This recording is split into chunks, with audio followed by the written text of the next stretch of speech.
உங்களுக்கு அமைதி உரித்தாக. அன்பார்ந்தவர்களே, மரியனின் ஓராண்டில் வீடியோ வழி விவிலி வாசிப்பு திட்டத்தின் 41ஆம் நாளுக்குள் நுழைந்திருக்கோம். 2வது கட்ட 40 நாளுக்குள்ளே நம்ம வந்துட்டோம். இன்றைக்கி நம்ம விடுதலை பயணம் 23ஆம் அதிகாரம், ஒரு அதிகாரம் மட்டும் தான் வாசிப்போம். நம்ம ஏற்கனவே 20வது அதிகாரத்தில் 10 கட்டளைகள் ஆண்டவர் கொடுத்ததை நம்ம பார்த்தோம். அதுக்கப்புறம் 21லேருந்து 23 இன்னி வரைக்கும் நம்ம டோட்டலாக அந்த 2ஆம் தர சட்டத்திட்டங்கள் எப்படி நடந்துக்கணும், சமுதாயத்தில் எப்படி நடந்துக்கணும் அப்படின்றத பற்றிலாம் ஆண்டவர் இஸ்ரேல் மக்களை கற்றுத்தரதை நம்ம பார்த்துட்ருக்கோம். இன்றைக்கி 23ஆம் அதிகாரம் கடைசியாக ஆண்டவர் இரக்கமும் நீதியும் எப்படி கடைபிடிக்கணுன்றதை சொல்லித்தராரு. அதே போல் ஓய்வு நாளும் ஓய்வு ஆண்டும் ஷாபாத் அப்படின்ற எபிரேயத்தில் சொல்லக்கூடிய அதை எப்படி கடைபிடிக்கணும் அப்படின்னு சொல்கிறார். அதே போல் ஒரு சில திருவிழாக்கள்லாம் எப்படி எடுக்கணும் அப்படின்றத ஆண்டவர் சொல்வார். கடைசியாக என்ன சொல்வார்னா வாக்குறுதியை கொடுப்பார். நம்ம ஏற்கனவே பார்த்தோம், உடன்படிக்கைக்கு வாக்குறுதி அல்லது ஆசீர்வாதங்கள் உண்டு. அதே போல் அதுக்கு பலியும் அடையாளமும் உண்டு. அதே போல் அதுக்கு கட்டளைகளும் உண்டு. ஸோ கட்டளைகள் எல்லாம் நம்ம பார்த்துட்டோம். இப்போ கடைசியாக அவர் ஆசீர்வாதத்தையும் வாக்குறுதியும் கொடுப்பார்.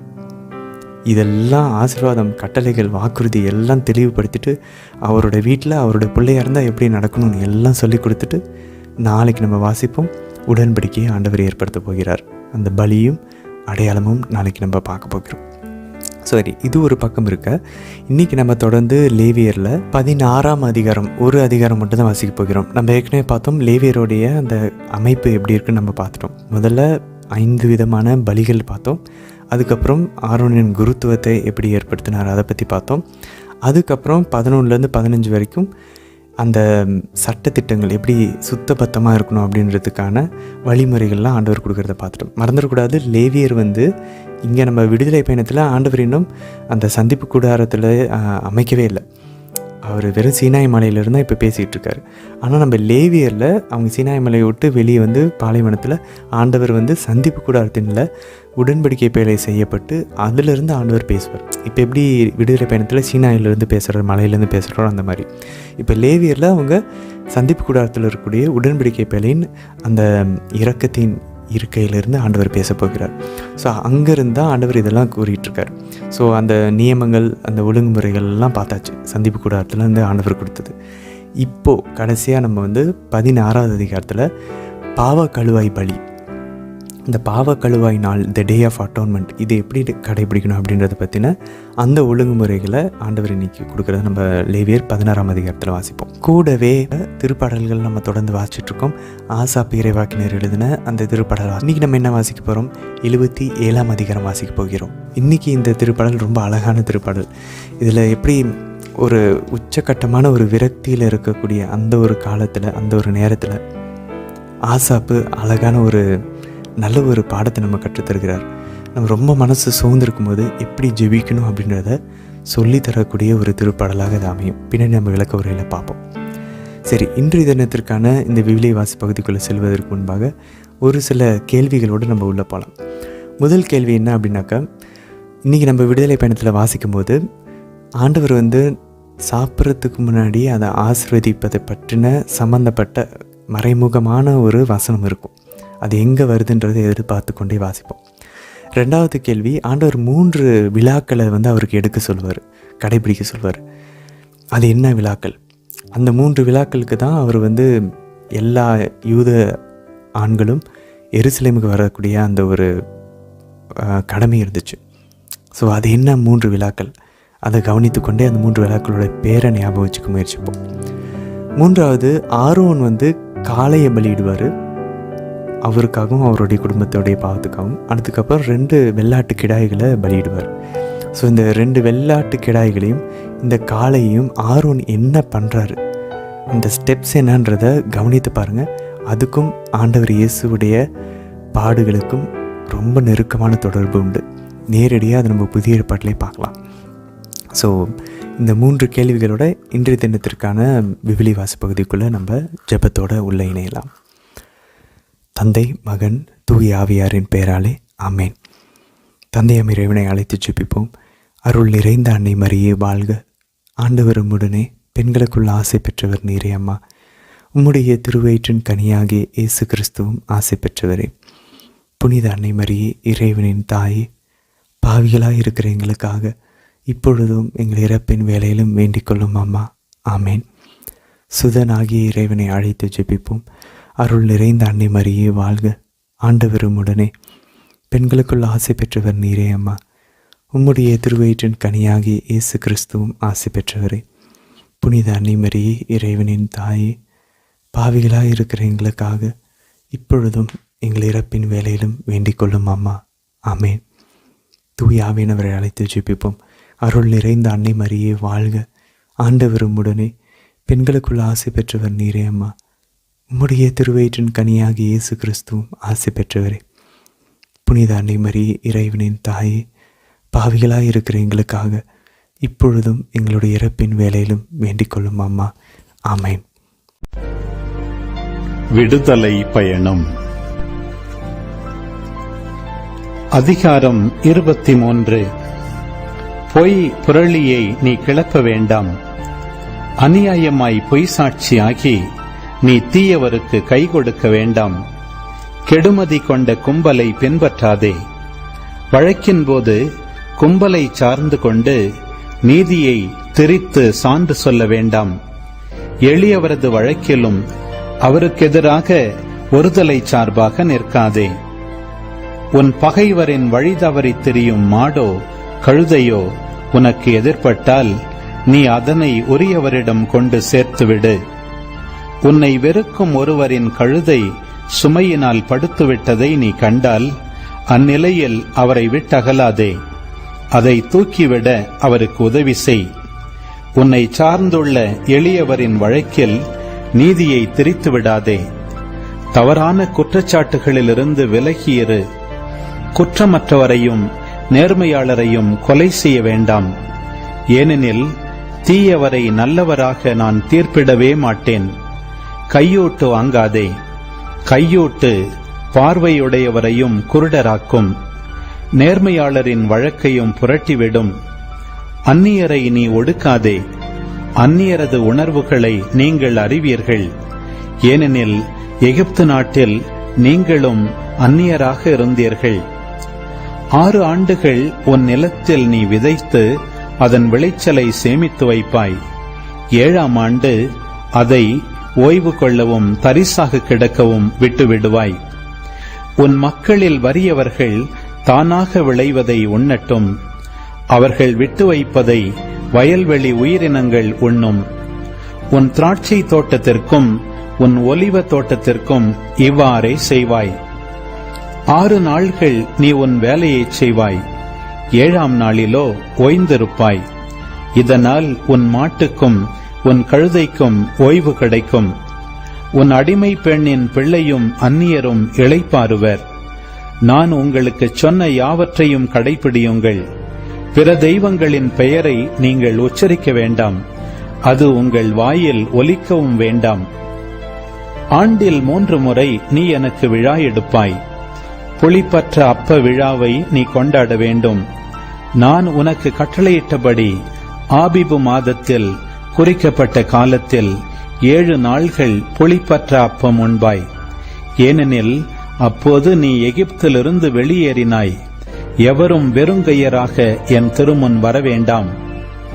வயலில் நீ விதைத்து உன் உழைப்பின் முதற் பலன் கிட்டும்போது அறுவடை விழாவும், ஆண்டு தொடக்கத்தில் வயலிலிருந்து உனது உழைப்பின் பயனை ஒன்று சேர்க்கையில் சேகரிப்பு விழாவும் எடுக்க வேண்டும். ஆண்டில் 3 முறை உன் ஆண்மகவு ஒவ்வொன்றும் தலைவராகிய ஆண்டவர் திருமுன் வர வேண்டும். எனக்கு செலுத்தும் பலியின் இரத்தத்தை புளித்த மாவுடன் படைக்காதே. என் விழாவில் உள்ள கொழுப்பு காலை வரைக்கும் இருக்கக்கூடாது. உன் நிலத்தின் முதற்கனிகளில் முதன்மையானவற்றை உன் கடவுளாகிய ஆண்டவரின் இல்லத்துக்கு கொண்டு செல்வாய். குட்டியை அதன் தாய்ப்பாலில் சமைக்காதே.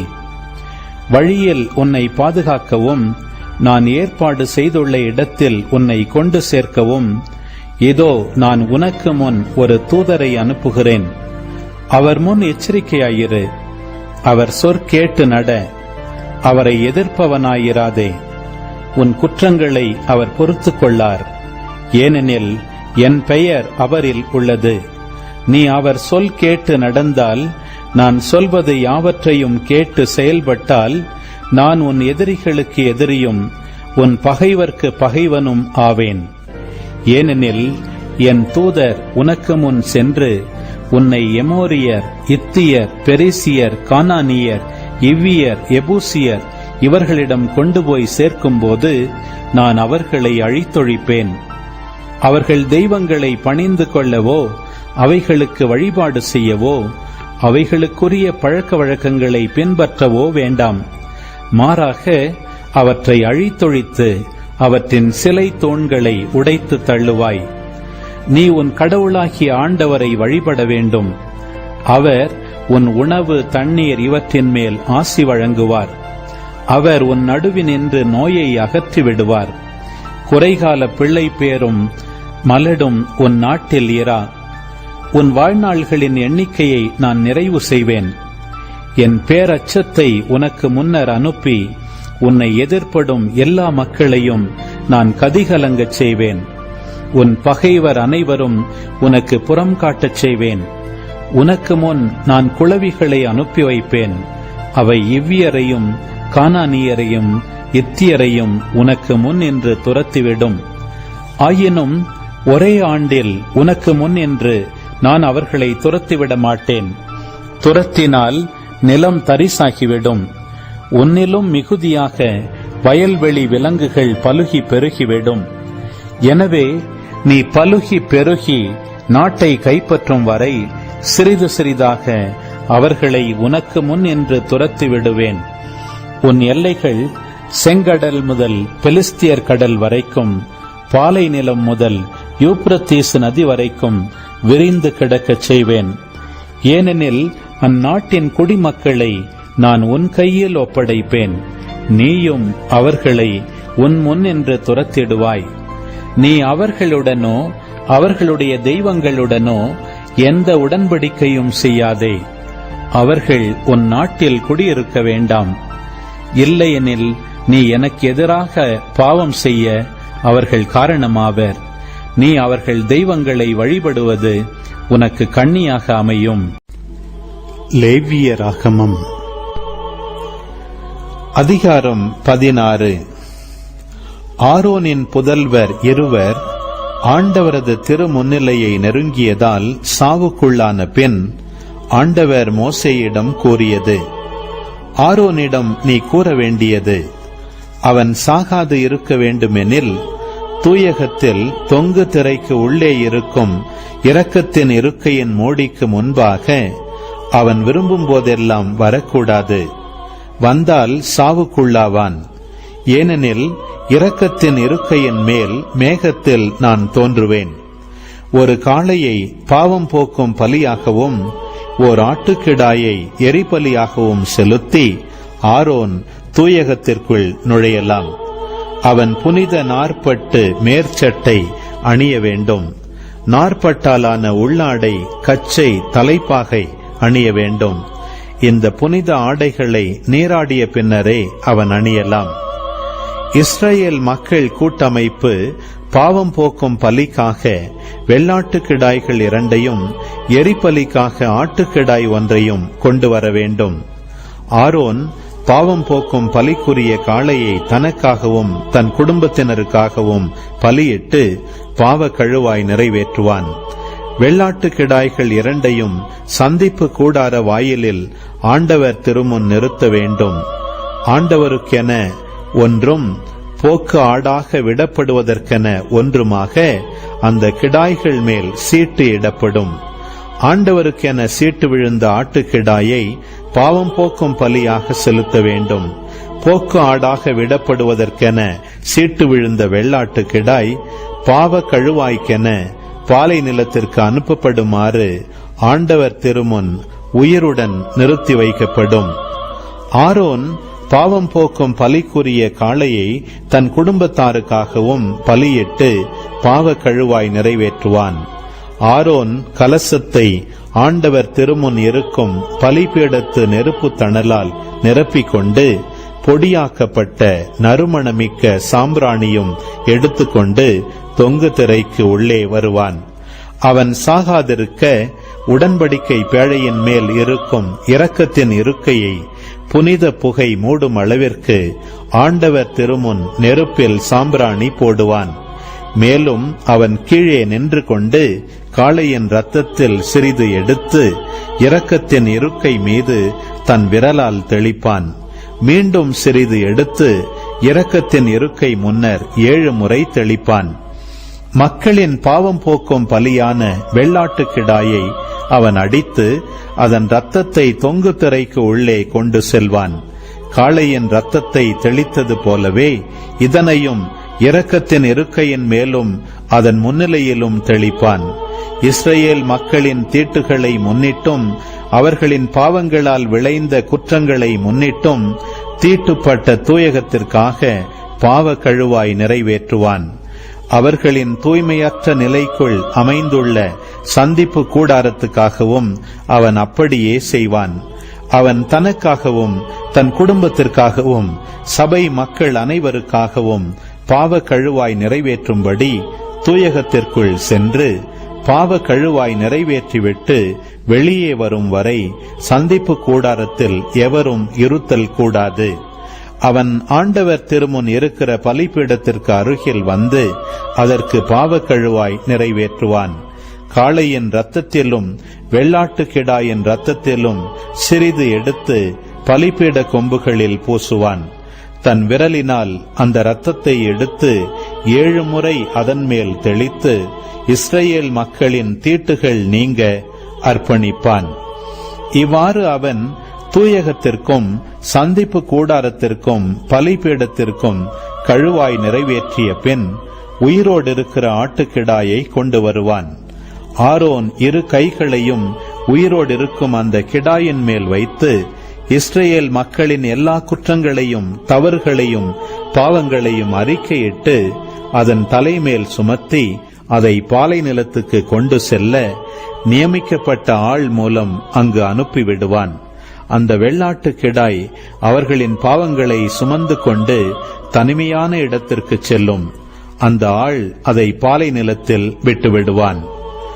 ஆரோன் சந்திப்பு கூடாரத்திற்கு வந்து தூயகத்தில் உடுத்தியிருந்த 40 ஆடைகளை அங்கே களைந்து வைத்து விடுவான்.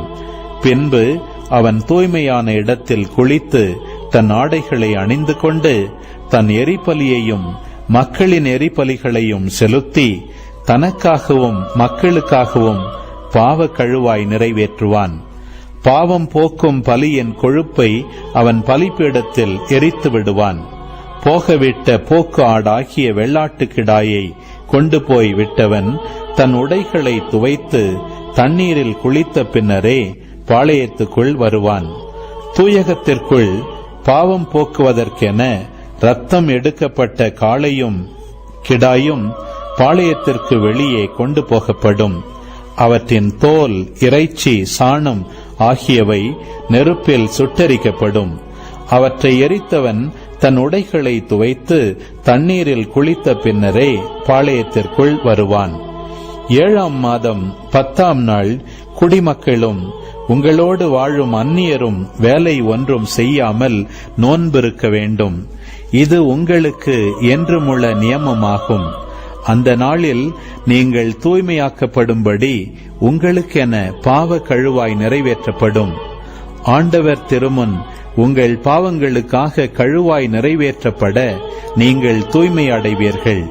அது உங்களுக்கு நோன்பு நாள். அந்த நாள் நீங்கள் முழு ஓய்வெடுக்கும் ஓய்வு நாள். இது என்றுமுள்ள நியமமாகும். அருள் பொழிவு செய்யப்பட்டு தன் தந்தைக்கு பின்னர் குருவாக நியமனம் பெற்றவனே பாவ கழுவாய் நிறைவேற்றுவான். அவன் தூய உடைகளான 40 ஆடைகளை அணிந்து கொண்டு தூயகத்திற்காகவும் சந்திப்பு கூடாரத்திற்காகவும் பாவ கழுவாய் நிறைவேற்றுவான். குருக்களுக்காகவும் சபையின் எல்லா மக்களுக்காகவும் பாவ கழுவாய் செய்வான். ஆண்டுக்கு ஒரு முறை இஸ்ரேல் மக்களுக்காகவும் அவர்களுடைய எல்லா பாவங்களுக்காகவும் கழுவாய் நிறைவேற்ற வேண்டும். இது என்றுமுள்ள நியமமாகும் என்று சொல் என்றார். ஆண்டவர் இட்ட ஆணையின்படி மோசே செய்தார். திருப்பாடல் 77. கடவுளை நோக்கி உரத்த குரலில் மன்றாடுகின்றேன். கடவுள் எனக்கு செவிசாய் தருள வேண்டுமென்று அவரை நோக்கி மன்றாடுகின்றேன். என் துன்ப நாளில் என் தலைவரை நாடினேன். இரவில் அயராது கைகூப்பினேன். ஆனாலும் என் ஆன்மா ஆறுதல் அடையவில்லை. கடவுளை நினைத்தேன், பெருமூச்சு விட்டேன், அவரை பற்றி சிந்தித்தேன். என் மனம் சோர்வுற்றது. என் கண் இமைகள் மூடாதபடி செய்துவிட்டீர். நான் கலக்கமுற்றிருக்கிறேன். என்னால் பேச இயலவில்லை. கடந்த நாள்களை நினைத்து பார்க்கின்றேன். முற்கால ஆண்டுகளை பற்றி சிந்திக்கின்றேன். இரவில் என் பாடலை பற்றி நினைத்து பார்த்தேன். என் இதயத்தில் சிந்தித்தேன். என் மனம் ஆய்வு செய்தது. என் தலைவர் என்றென்றும் கைவிட்டு விடுவாரோ? இனி ஒருபோதும் ஆதரவளிக்க மாட்டாரோ? அவரது பேரன்பு முற்றிலும் மறைந்து விடுமோ? அவரது வாக்குறுதி தலைமுறை தோறும் அற்றுப்போய் விடுமோ? கடவுள் இரக்கங்காட்ட மறந்துவிட்டாரோ? அல்லது சினங்கொண்டு தமது இரக்கத்தை நிறுத்திவிட்டாரோ? அப்பொழுது நான், உன்னதரின் வழக்கை மாறுபட்டு செயலாற்றுவது என்னை வருத்துகின்றது என்றேன். ஆண்டவரே, உம் செயல்களை என் நினைவுக்கு கொண்டு வருவேன். முற்காலத்தில் நீர் செய்த வியத்தகு செயல்களை நினைத்து பார்ப்பேன். உம் செயல்கள் அனைத்தையும் பற்றி தியானிப்பேன். உம் வலிமை மிகு செயல்களை பற்றி சிந்திப்பேன். கடவுளே, உமது வழி தூய்மையானது. மாபெரும் நம் கடவுளுக்கு நிகரான இறைவன் யார்? அரியன செய்யும் இறைவன் நீர் ஒருவரே. மக்களினங்களிடையே உமது ஆற்றலை விளங்கச் செய்தவரும் நீரே. யாக்கோபு, யோசேப்பு என்போரின் புதல்வரான உம் மக்களை நீர் உமது புயத்தால் மீட்டுக் கொண்டீர். கடவுளே, வெள்ளம் உம்மை பார்த்தது. வெள்ளம் உம்மை பார்த்து நடுக்கமுற்றது. ஆழ்கடல்களும் கலக்கமுற்றன. கார்முகில்கள் மழை பொழிந்தன. மேகங்கள் இடி முழங்கின. உம் அம்புகள் எத்திக்கும் பறந்தன. உமது இடி முழக்கம் கடும் புயலில் ஒலித்தது. மின்னல்கள் பூ உலகில் ஒலி பாய்ச்சின. மண்ணுலகம் நடுங்கி அதிர்ந்தது. கடலுக்குள் உமக்கு வழி அமைத்தீர். வெள்ளத் திரளிடையே உமக்கு பாதை ஏற்படுத்தினீர். ஆயினும் உம் அடிச்சுவடுகள் எவருக்கும் புலப்படவில்லை. மோசே, ஆரோன் ஆகியோரை கொண்டு உம் மக்களை மந்தையென அழைத்துச் சென்றீர். ஆமேன். ஆண்டவரே, இந்த நாளுக்கான இந்த விவிலிய வாசிப்பு பகுதியை முடிக்கிறதுக்கு எங்களுக்கு அருளை தந்ததற்காக நன்றி செலுத்துகிறோம் அப்பா. அப்பா, நீங்கள் எங்களுக்கு எவ்வளவு செஞ்சுருக்கிறீங்க. உங்களுடைய அந்த திருப்பலியின் மகத்துவத்தை எங்களால் புரிஞ்சிக்க முடியல. எங்கள் மூளைக்கு எட்ட மாட்டேங்குதாப்பா. எவனுக்காவது ஞானம் இல்லை என்றால் அதை அவன் கடவுளிடம் கேட்கட்டும், அவர் அவனுக்கு தருவார்னு சொல்லி யாக்கோபு எழுதின திருமுகத்தில் நாங்கள் வாசிக்கிறோம் அப்பா. எங்களுக்கு இதை புரிந்து கொள்வதற்கான புரிதலின் ஆவி, ஞானத்தின் ஆவியை தாங்கப்பா. பழைய ஏற்பாட்டை எப்படி புதிய ஏற்பாட்டில் நிறைவு செஞ்சீங்க, உங்களுடைய திருப்பலி நாங்கள் எவ்வளோ பரிசுத்தமாக கலந்து கொள்ளணும், இதை பற்றின எல்லா புரிதலையும் எங்களுக்கு தாங்க ஆண்டவரே. உங்கள் பலியிலேயே நாங்கள் தகுந்த புரிதலோட என்ன நடக்குதுன்றதை புரிஞ்சுக்கிட்டு ஒவ்வொரு திருப்பலியிலும் பங்கெடுக்க எங்களுக்கு ஞானத்தையும் புரிதலையும் அறிவையும் தந்துடலாம் ஆண்டவரே. அம்மா, ஞானத்தின் இருப்பிடமே, ஞானம் நிறை கண்ணிகையே அம்மா, எங்களுக்கு ஒன்றுமே தெரியலம்மா. இந்த பைபிள் எப்படி புரிஞ்சுக்கணும்னு தெரியல. எங்களுக்கு ஆண்டவர் எங்களுக்கு என்ன செஞ்சுருக்கிறாரு, எப்படிப்பட்ட ஒரு விண்ணகத்தை வாக்களிச்சிருக்கிறாரு, எந்தனுடைய மகத்துவத்தை எங்களால் புரிஞ்சிக்க முடியல. எங்களுடைய மூளைக்கு உங்களுக்கு எல்லாமே தெரியுமேம்மா. ஞானத்தின் இருப்பிடமாக இருக்கிறீங்களே, எங்களுக்கு ஞானத்தை பெற்றுத்தாங்கம்மா. புனிதர்களுக்கு நீங்கள் பெற்று தந்தது போல் எங்களுக்கு பெற்றுத்தாங்க. புனிதர்களோடு சேர்ந்து நாங்களும் தகுந்த புரிதலோட தகுந்த தகுதியோட திருப்பலியில் பங்கெடுக்க அருள் தாரும் அம்மா. தந்தை, மகன், தூய ஆவியாரின் பெயராலே ஆமேன். அன்பார்ந்தவர்களே, இன்றைய தினத்திற்கான கேள்விகளுக்கான பதிலை பார்ப்போம். முதல் கேள்வி, ஆண்டவர் உணவை ஆசீர்வதிக்கக்கூடிய ஏதாச்சும் வசனத்தை கவனிச்சிங்களா அப்படின்னு சொல்லி கேட்டிருந்தோம். இது எங்கே வரும் அப்படின்னா விடுதலை பயணம் இன்றைக்கி வாசித்த 23ஆம் அதிகாரத்தில் 25வது வசனத்தில் நம்ம வாசிச்சோன்னு தெரியும். ஆண்டவர் சொல்கிறார், நீ உன் கடவுளாகிய ஆண்டவரை வழிபட வேண்டும். ஸோ ஃபஸ்ட்டு ஒரு ஒரு ஆசீர்வாதம் தரத்துக்கு முன்னாடி ஆண்டவர் நம்ம கிட்டேருந்து ஒரு விஷயத்தை எதிர்பார்க்குறார், ஒரு கட்டளை இருக்கிறது. ஸோ என்னது, நீ உன் கடவுளாகிய ஆண்டவரை வழிபட வேண்டும். அப்போ நமக்கு வேறு சிலை வழிபாடுகள் இருக்கக்கூடாது. நம்ம ஏற்கனவே பார்த்துட்டோம், சிலைங்கிறது நம்மளுடைய பாவங்களாக இருக்கலாம். நம்மளுடைய அந்த 7 தலையான பாவங்களை நமக்குள்ளே நம்ம வச்சு வழிபட்டுருக்கோமா? ஸோ அதை நம்ம வழிபடுறதை நிறுத்தணும். அதுக்கப்புறம் அவர் சொல்ல பாருங்கள், அவர் உன் உணவு தண்ணீர் இவற்றின் மேல் ஆசி வழங்குவார், அவர் உன் நடுவே நின்று நோயை அகற்றுவார். இங்கே இருந்தால் யூதர்களுக்கு ஒரு பழக்கம் உண்டு. அவங்க சாப்பிட்றதுக்கு முன்னாடியே அவங்க ஜெபிச்சுட்டு உணவை ஆசீர்வதிச்சுட்டு தான் அவங்க சாப்பிடுவாங்க. பாருங்களேன், ஆண்டவர் அவர் வழிபட்டோம் அப்படின்னா அவர் நம்மளுடைய உணவு தண்ணீர் ஆசீர்வதிப்பாராம். அந்த உணவும் தண்ணீருமே நமக்கு மருந்தாக அமையும். அப்போ நம்ம சாப்பிட்ற சாப்பாடு ஆசீர்வாதமாக இருந்துச்சுன்னா அதனோட விளைவு என்ன, அவர் உன் நடுவே நின்று நோயை அகற்றுவார். நம்ம உடம்புல நோயே இருக்க தேவையில்லை, நோயே வராது. ஆக்சுவலாக நம்ம கத்தோலிக்க கிறிஸ்தவர்கள் 2000 வருஷமாக இருந்த ஒரு அழகான பாரம்பரியம் சாப்பிட்றதுக்கு முன்னாடி ஜெபிக்கிறது. அன்பார்ந்தவர்களே, நம்ம இந்த விவிலிய வாசிப்பு நம்ம ஒரு குடும்பமாக ஒன்றாக இணைஞ்சு பயணிச்சுட்ருக்கோம். இந்த வீடியோவை இந்த விளக்குவரை நீங்கள் கேட்டுக்கொண்டு இருக்கிறீங்க அப்படின்னாக்கா உங்களுக்கு ஒரு அன்பான வேண்டுகோள், இன்னையிலிருந்து அடுத்த உணவை நீங்கள் எப்போ உண்ணாலும் சரி, ஒரு ஸ்நாக்ஸாக இருந்தாலும் கூட அது மேலே ஒரு சிலுவை அடையாளம் வரைஞ்சி நம்ம பாரம்பரியமாக ஜெபிக்கக்கூடிய அந்த ஜெபத்தை நம்ம ஓனாகவும் ஜெபிக்கலாம். பட் ஏன் நம்ம அப்படி ஜெபிக்கணும்? நம்ம 2000 வருஷமாக கிறிஸ்தவர்கள் ஜெபித்து அந்த ஜெபத்தையே எடுத்து நம்ம ஜெபிக்கலாமே. ஸோ இந்த உணவுக்கு முன்னாடி நம்ம ஜெபிக்கக்கூடிய, அதேமாதிரி உணவுக்கு பின்னாடியும் ஜெபிக்கணும், நன்றி செலுத்தணும்.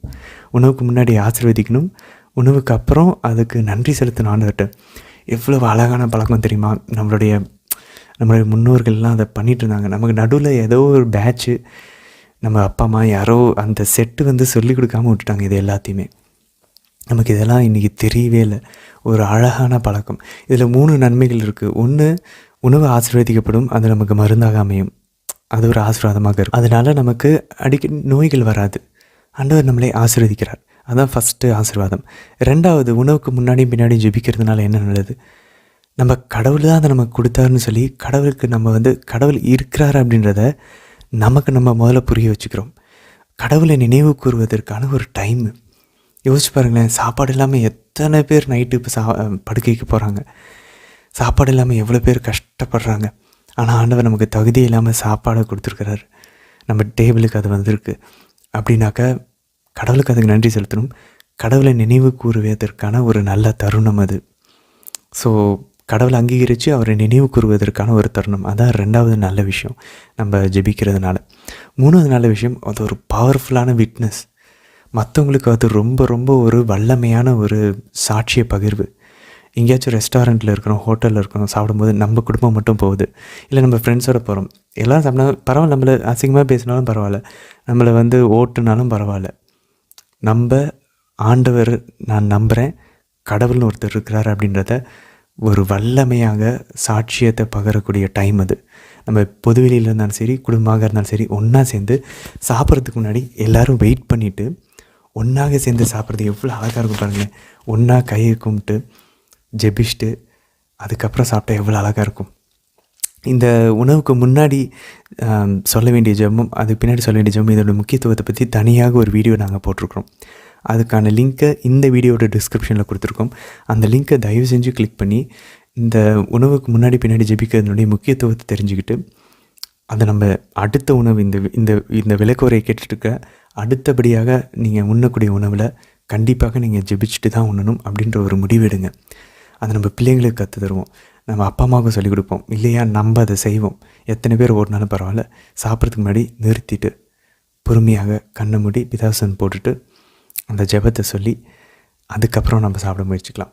இப்போதைக்கு உங்களுக்கு அந்த ஜெபத்தை மட்டும் நாங்கள் படித்து காட்டுறோம். உணவுக்கு முன்னாடி சொல்ல வேண்டிய ஜெபம், சர்வேஸ்வரா சுவாமி, என்னையும் உமது அருளினால் நான் உட்கொள்ளும் இந்த உணவையும். ஸோ ஃபஸ்ட்டு என்னையும் உமது அருளினால் நான் உட்கொள்ளும் இந்த உணவையும் அப்படின்னு சொல்லி உணவுன்னு சொல்லும்போது உணவின் மேலே நம்ம சிலுவை அடையாளம் வரையணும். வரைஞ்சிட்டு தொடர்ந்து ஆண்டவராகிய இயேசு கிறிஸ்துநாதருடைய திருமுகத்தை பார்த்து ஆசீர்வதித்தருளும்.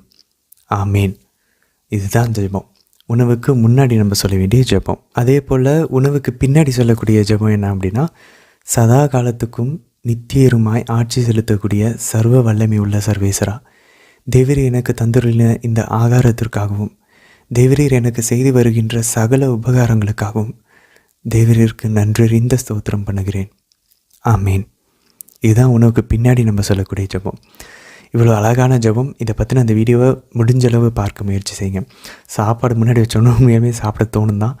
ஆனாலும் நம்ம அந்த இடத்துல தான் நிதானத்தை நம்ம கடைபிடிக்கணும். டெம்பரன்ஸ் அப்படின்றத நற்பண்பை நம்ம வந்து கடைபிடிக்கணும். ஸோ இதை நம்ம அந்த பழக்கத்தை கொண்டு வர முயற்சிப்போம். சரி, 2வது கேள்விக்கு போவோம். ஆண்டவர் 3 திருவிழாக்களை ஏறெடுக்க சொன்னார்னு சொல்லி நம்ம பார்த்தோம். இஸ்ரேல் மக்களினுடைய எல்லா யூத ஆண்களும் எருசலேமுக்கு அவங்களுடைய தலைநகருக்கு போகணும். எங்கே நம்ம வாக்களிக்கப்பட்ட கானாவூரில் பின்னாடி எருசலேம்ன்ற தலைநகரம் அமைக்கப்படும். அங்கே வந்து சாலமோன் வந்து கோயில் கட்டுவார். அந்த கோயிலுக்கு எல்லா இஸ்ரேல் மக்களும் போகக்கூடிய அந்த ஒரு சட்டம் இருந்தது. அது என்ன அந்த 3 விழாக்கள் அப்படின்னு பார்த்தோன்னா, முதல் விழா நம்ம எல்லாருக்குமே தெரியும், மறந்துடவே கூடாது. ஆண்டவர் விடுதலை பயணத்தில் ஏற்கனவே அவர் சொன்னார்.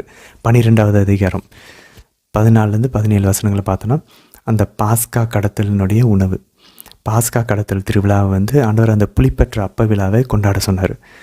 அதை இங்கே வந்து விடுதலை பயணம் 23ஆம் அதிகாரத்தில் சீனாய் மலையில் திரும்ப சொல்வார். 14ஆம் வசனம்லேருந்து 15ஆம் வசனம் வரைக்கும் நம்ம வாசனம் தெரியும். ஆண்டில் 3 முறை நீ எனக்கு விழா எடுப்பாய், புளிப்பற்ற அப்ப விழாவை நீ கொண்டாட வேண்டும். நான் உனக்கு கட்டளையிட்டபடி அபீபு மாதத்தில் குறிக்கப்பட்ட காலத்தில் 7 நாட்கள் புளிப்பற்ற அப்பம் உண்பாய், ஏனெனில் அப்பொழுது நீ எகிப்திலிருந்து வெளியேறினாய். அப்போ பாருங்கள், ஆண்டவர் அந்த எகிப்திலேருந்து வெளியேறின அந்த பாஸ்கா அந்த கடத்தலினுடைய நினைவாக அந்த புளிப்பற்ற அப்ப விழாவை ஆண்டவர் ஒவ்வொரு வருஷமும் கொண்டாட சொல்கிறாரு. ஸோ இதுதான் ஆண்டவருடைய பாடுகள், ஆண்டவருடைய இறப்பு, ஆண்டவருடைய உயிர்ப்பை குறிக்கக்கூடிய அந்த பழைய ஏற்பாட்டில் பாஸ்கா கடத்தலின் புளிப்பற்ற அப்ப விழா, புதிய ஏற்பாட்டில் ஆண்டவருடைய அந்த இறுதி ராவுணவு, அவருடைய பாடுகள், அவருடைய இறப்பு, உயிர்ப்பு. இதுதான் நம்ம புளிப்பற்ற அப்பத்தில் ஆண்டவருடைய சதையும் தசையும் நம்ம உண்ணுகிறோம்.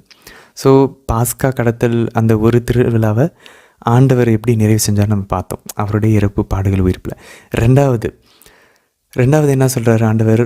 அதே 16வது வசனத்தில் இன்றைக்கி நம்ம வாசித்த 23வது அதிகாரத்தில், கோதுமை அறுவடை முதற் பலன் போது வாரங்களின் விழாவை நீ கொண்டாடணும், த ஃபெஸ்டிவல் ஆஃப் வீக்ஸ் அப்படின்றாங்க.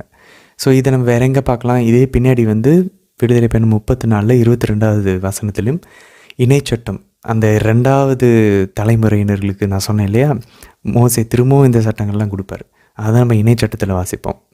அதில் 16வது அதிகாரத்தில் 10வது வசனத்திலையும் வாரங்களின் விழா. ஸோ இது வந்து புதிய ஏற்பாட்டில் எப்படி நிறைவு செஞ்சது அப்படின்னாக்க, இந்த வாரங்களின் விழா என்ன அப்படின்னாக்க, ஆண்டவர் இப்போ பாருங்கள் கிட்டத்தட்ட 50 நாள் நிறைவு பெறும்போது சீனாய் மலையிலேருந்து ஆண்டவர் 10 கட்டளைகளை கொடுக்குறார். இந்த கட்டளைகளை கொடுக்கப்பட்டது தான் இந்த வாரங்களின் விழாவாக கொண்டாட சொல்கிறாங்க. ஸோ அப்போ இது எப்போது 50 நாள் கழித்து ஆண்டவர் இதை கொண்டாட சொல்கிறார். இதை நம்ம எங்கே பார்க்குறோம்? ஆண்டவருடைய பாடுகள், இறப்பு, உயிர்ப்பு கழித்து 50 நாள் கழித்து பெந்தகோஸ்து, அதை ஷாவாத் அப்படின்வாங்க. ஷாவாத் அப்படின்னு எபிரேய மொழியில் பெந்தகோஸ்து அந்த திருவிழாவன்று ஆவியானவரை பொழிந்ததை முற்றிலுமாக இந்த வாரங்களின் விழாவை புதிய உடன்படிக்கையில் முழுமையாக நிறைவு பெறுகிறது. அப்போது பாஸ்கா உணவு உண்டு புளிப்பற்ற அப்போ அந்த விழாவை கொண்டாடி 50 நாள் கழித்து பெந்தகோஸ்து, இங்கே ஆண்டவருடைய பாடுகள், இறப்பு, உயிர்ப்பினுடைய 50 நாள் கழித்து உண்மையான பெந்தகோஸ்து, ஆவியானவர் பொழியப்படுகிறார். ஸோ இது வந்து 2வது. ஸோ ஃபஸ்ட்டு வந்து புளிப்பற்ற அப்ப விழா, அடுத்தது வாரங்களின் விழா, அது வந்து ஆண்டவருடைய இறப்பு, 2வது வந்து பெந்தகோஸ்து. சரி, 3வது பார்த்தோன்னா ஃபீஸ்ட் ஆஃப் டேபர்நாக்கிள்ஸ், சுக்கோத் அப்படின்வாங்க. அப்போ என்னென்னா, கடவுள் தம் மக்களிடையே நடுவே வாசம் செய்கிறார். இதையும் நம்ம வந்து விடுதலை பயணம் 23ஆம் அதிகாரம் 16வது வசனத்தில் வாசிப்போம். ஆனால் அங்கே வந்து நம்ம சேகரிப்பு விழான்னு சொல்லி நம்ம வாசிப்போம். சேகரிப்பு விழாவும் கூடார பெருவிழாவும் ஒன்று தான். அதை நம்ம பின்னாடி வந்து இணைச்சட்டம், லேவியர் இதெல்லாம் ஒன்றா சேர்த்து ஒரு சில வசனங்கள் படி பார்த்தோன்னாக்க, இந்த ஃபீஸ்ட் ஆஃப் இன்கேதரிங், அதுக்கப்புறம் ஃபீஸ்ட் ஆஃப் டேபர்நாக்கிள்ஸ் எல்லாம் ஒன்று தான். ஏன்னா அறுவடை காலத்துக்கு அப்புறம் தான் இந்த கூடார திருவிழாவே ஆண்டவர் வந்து கொண்டாட சொல்வார். ஸோ இது எல்லாமே ஒரு பக்கம் இருக்க, இதை எப்படி ஆண்டவர் நிறைவு செய்கிறார் அப்படின்னு சொல்லி பார்த்தோன்னா, புதிய ஏற்பாட்டில் இம்மானுவேல், கடவுள் நம்மோடு. ஸோ ஆண்டவரே நமக்குள்ளே இறங்கி வந்துக்கிறார். ஏன்னா அங்கே வந்து ஆண்டவர் வந்து முதல் பேர் கனியாக அவர் உயிர் தெழுந்தார். அதை நம்ம வாசித்தோம் புதிய ஏற்பாட்டில். இங்கே பழைய ஏற்பாட்டில் அவங்களுடைய அறுவடையின் முதல் கனியை கொண்டு வந்து கொடுக்குறாங்க. அதுவும் அதே நேரத்தில் இவங்க கூடார திருவிழாவாக ஆண்டவர் இஸ்ரேல் மக்களை வழிநடத்தி வந்தப்போ அவர் நடுவில் இருந்ததை ஞாபகப்படுத்தும் விதமாகவும் இது அமைகிறது. அப்போ இது ரெண்டுலேயுமே ஒரு ஆண்டவருடைய பிரசன்னம் இருக்கிறத நம்ம பார்க்குறோம். ஆனால் புதிய ஏற்பாட்டில் ஆண்டவரே இறங்கி நம் மத்தியில் மாமிசத்தில் வெளிப்பட்டார். ஸோ இதெல்லாம் வந்து 3 இந்த முக்கியமான விழாக்களையும் புதிய ஏற்பாட்டில் நிறைவு செய்கிறத நம்ம பார்த்தோம். அது மட்டும் இல்லாமல் இன்னொரு முக்கியமான ஒரு நாள் உண்டு, வருஷத்தில் ஒரு முக்கியமான நாள். அதுதான் நம்ம இன்றைக்கி லேவியரில் 16ஆம் அதிகாரத்தில் நம்ம பார்த்தோம். பாவக்கழுவாய் நிறைவேற்றும் நாள், த டே ஆஃப் அட்டோன்மெண்ட். ஸோ இதை பற்றி நம்ம பின்னாடி விளக்குறையில் ரொம்ப ரொம்ப விரிவாக நம்ம பார்ப்போம். ஏன்னா இது ஆண்டவருடைய பாடுகள், அவருடைய மரணம், அவருடைய உயிர்ப்பை முற்றிலுமாக தொடர்பு சம்மந்தப்பட்ட முன்குறிக்கப்பட்ட ஒரு விஷயம் இந்த பாவக்கழுவாய் நிறைவேற்றும் நாள். சரி, 3வது கேள்விக்குள்ளே நம்ம போவோம். இந்த பாவக்கழுவாய் நிறைவேற்றும் போது என்ன பண்ணணும் அப்படின்னு சொல்லி ஆரோனுக்கு வந்து காலை என்ன பண்ணார், அதுக்கப்புறம் அந்த 2 வெள்ளாட்டு கிடாய்களை என்ன பண்ணார் சொல்லி நம்ம பார்த்தோம். இந்த லேவியர் 16ஆம் அதிகாரத்தில் நம்ம வாசிக்கிறோம். ஆரோனை வந்து நீ நினச்ச மாதிரிலாம் உள்ளே வர முடியாது, நீ உன்னுக்காகவும் உன்னுடைய குடும்பத்துக்காகவும் நீ பாவ போக்கும் பலியை நீ செலுத்திட்டு தான் வரணும் அப்படின்னு சொல்லி சொல்கிறார். ஸோ அவர் என்ன பண்ணுறாரு, முதல்ல அந்த காளையை வந்து வெட்ட சொல்கிறார். வெட்டிட்டு அதனுடைய ரத்தத்தை எடுத்து 7 முறை அந்த இரக்கத்தின் இருக்கை இருக்கு இல்லையா, அது எங்கே இருக்குது, உடன்படிக்கையின் பேலை மேலே. ஏன்னா இங்கே உடன்படிக்கை செஞ்சாச்சு, குழப்பிக்கக்கூடாது. விடுதலை பயணத்தில் இன்னும் சீனாய் மலையில் தான் இருக்காங்க. லேவியரில் அவங்க வந்ததுக்கப்புறம் கொடுக்கப்பட்ட அந்த கட்டளைகளை பார்த்துக்கிட்டு இருக்கோம். ஆனால் பாலைவனத்தில் கொடுக்கப்பட்டது தான். ஸோ அந்த உடன்படிக்கையின் மேலே இருக்கக்கூடிய இரக்கத்தின் அரியணையின் மீது அந்த ரத்தத்தை 7 முறை காளையின் ரத்தத்தை தெளிக்க சொல்கிறார். 2வது 2 வெள்ளாட்டு கிடாயை கொண்டு வர சொல்கிறார். அது வந்து மக்களுக்கு.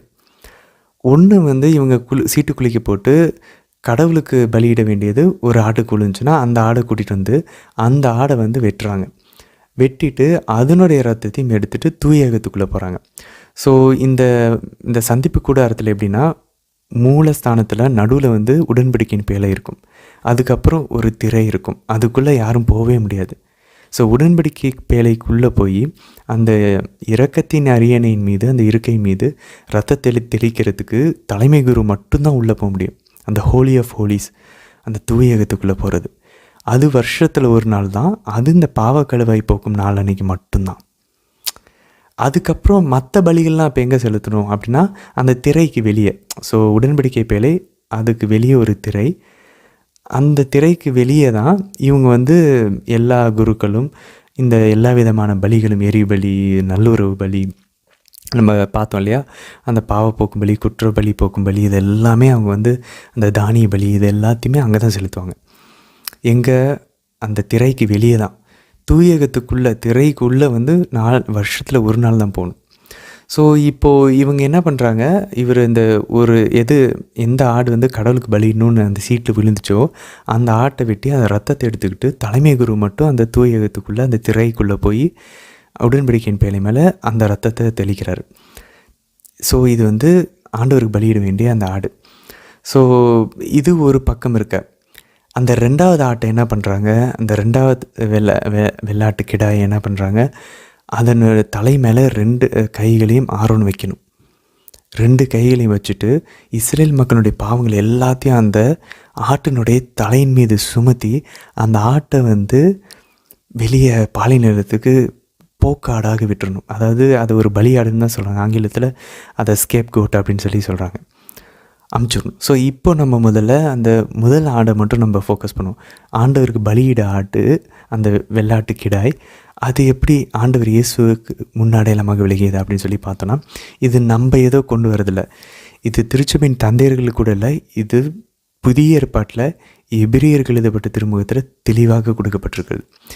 எபிரியர்கள் எழுதப்பட்ட திருமுகம் 9வது அதிகாரம், 10வது அதிகாரம், 13ஆம் அதிகாரம். இந்த 3 அதிகாரங்களையும் நம்ம வாசிச்சோன்னா, முடிஞ்சால் உங்களுக்கு டைம் இருந்தால் தயவு செஞ்சு வாசிச்சு பாருங்கள். அவ்வளோ அழகாக நேரடியாக இன்றைக்கி நம்ம வாசித்த இந்த பாவக்கழுவாய் நிறைவேற்றும் இந்த நாள், இந்த பலிகள், இந்த காளை, இந்த 2 வெள்ளாட்டு கிடாய், இந்த ரெண்டோடைய இந்த பலியை எப்படி ஆண்டவர் நிறைய செஞ்சார்னு சொல்லி அவ்வளோ அழகாக புதிய ஏற்பாடில் கூறப்பட்டிருக்கு. ஸோ அப்போ பாருங்கள், இதெல்லாமே ஒரு ப்ரிப்பரேஷன், ஒரு தயாரிப்பு தான். எபிரியருக்கு போகிறதுக்கு முன்னாடி ஒரு நேரடியான ஒரு வசனம் இருக்கிறது. ரோமையர் 3ஆம் அதிகாரம் 25வது வசனம். அதில் அழகாக கூறப்பட்டிருக்கு பாருங்கள், நேரடியாக இரத்தம் சிந்தி மனிதருடைய பாவத்திற்கு கழுவாய் ஆகுமாறு இயேசுவை கடவுள் நியமித்தார். நம்ம இங்கே என்ன பார்த்தோம்? பாவ கழுவாய் நிறைவேற்றும் நாள். எது ரத்தம் சிந்தப்பட்டது? காளையும் 2 வெள்ளாட்டு கிடாயும். ஆனால் இங்கே மனிதருடைய பாவத்துக்கு கழுவாயாக ஆண்டவர் இயேசுவை கடவுள் நியமித்தார்னு சொல்லி நம்ம பார்க்குறோம். அவரிடம் நம்பிக்கை கொள்வோருக்காகவே அவர் செய்தார். அப்போ புனித பவுல் பாருங்கள், ரோமையர் 3:25 அவர் அவ்வளோ ஒரு கட்டுக்கோப்பான ஒரு யூத சட்டங்களையும் யூத மதத்தையும் நேசித்த புனித பவுல், அந்த பாவ கழுவாய் பலியை பற்றி தெரிஞ்ச புனித பவுல் இப்போது அவர் பார்க்குறாரு, ஆண்டவர் இயேசுவை தான் கடவுள் அந்த பாவ கழுவாய் பலியாக நியமிச்சிருக்கிறார் அப்படின்னு. அப்போ அந்த காளையும் அந்த 2 வெள்ளாட்டு கிடாயும் ஆண்டவர் இயேசுவினுடைய முன்னடையாளமாக புனித பவுல் பார்க்குறாரு.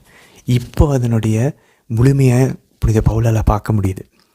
அதனால தான் புதிய ஏற்பாட்டில் எபிரியருக்கு எழுதப்பட்ட திருமுகத்தில் 9வது அதிகாரத்தில் 6வது வசனத்துலேருந்து வாசிச்சுக்கிட்டே வாங்க. நான் 9வது வசனத்துலேருந்து நான் இப்போ வாசிக்கிறேன்.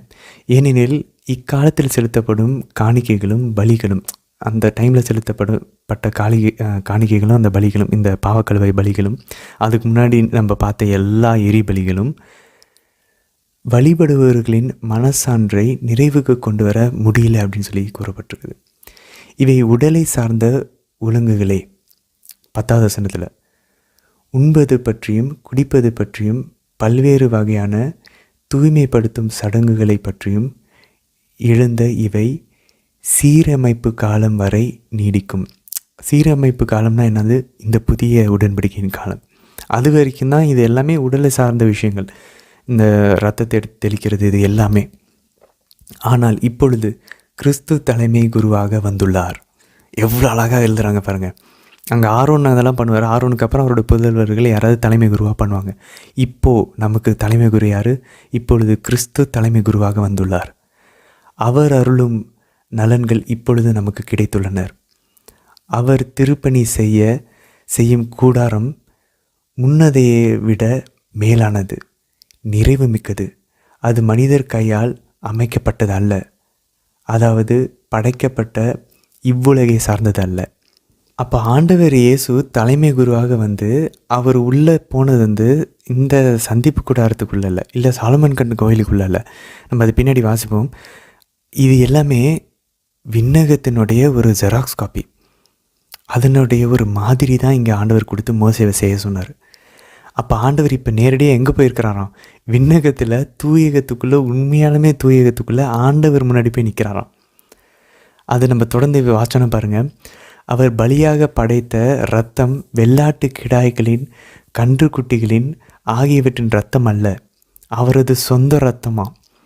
பாருங்களேன், அவரோட சொந்த இரத்தத்தை எடுத்து விண்ணகத்துக்கு போய் தந்தை முன்னாடி நிற்கிறாராம். அவர் ஒரே ஒரு முறை தூயகத்திற்குள் சென்று எக்காலத்திற்கும் என அதை படைத்து நமக்கென்று உள்ள மீட்பு கிடைக்கும்படி செய்தார். அவரோட ரத்தத்தை எடுத்துகிட்டு தந்தைக்கு முன்னாடி போய் ஒரே ஒரு முறை எக்காலத்திற்கும் நினச்சிருக்கிற மாதிரி ஒரு பலியை செலுத்தினார் கல்வாரியில்.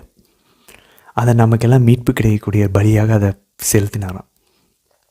பாருங்களேன், 13ஆம் வசனம் அப்படியே எபிரியர் 9வது அதிகாரம் 13 தொடர்ந்து வாசிச்சோன்னா, வெள்ளாட்டு கிடாய்களும் காளைகளும், நம்ம இப்போ ஆஸ்திரேலியா அந்த 2 வெள்ளாட்டு கிடாய்களும் காளைகளும் இவற்றின் இரத்தமும் கிடாரியின் சாம்பலும் தீட்டுப்பட்டவர்களின் மீது தெளிக்கப்படும் போது சடங்கு முறைப்படி அவர்கள் தூய்மை பெறுகிறார்கள். அப்போ சடங்குபடி அவங்க தூய்மைப்படுகிறார்கள்.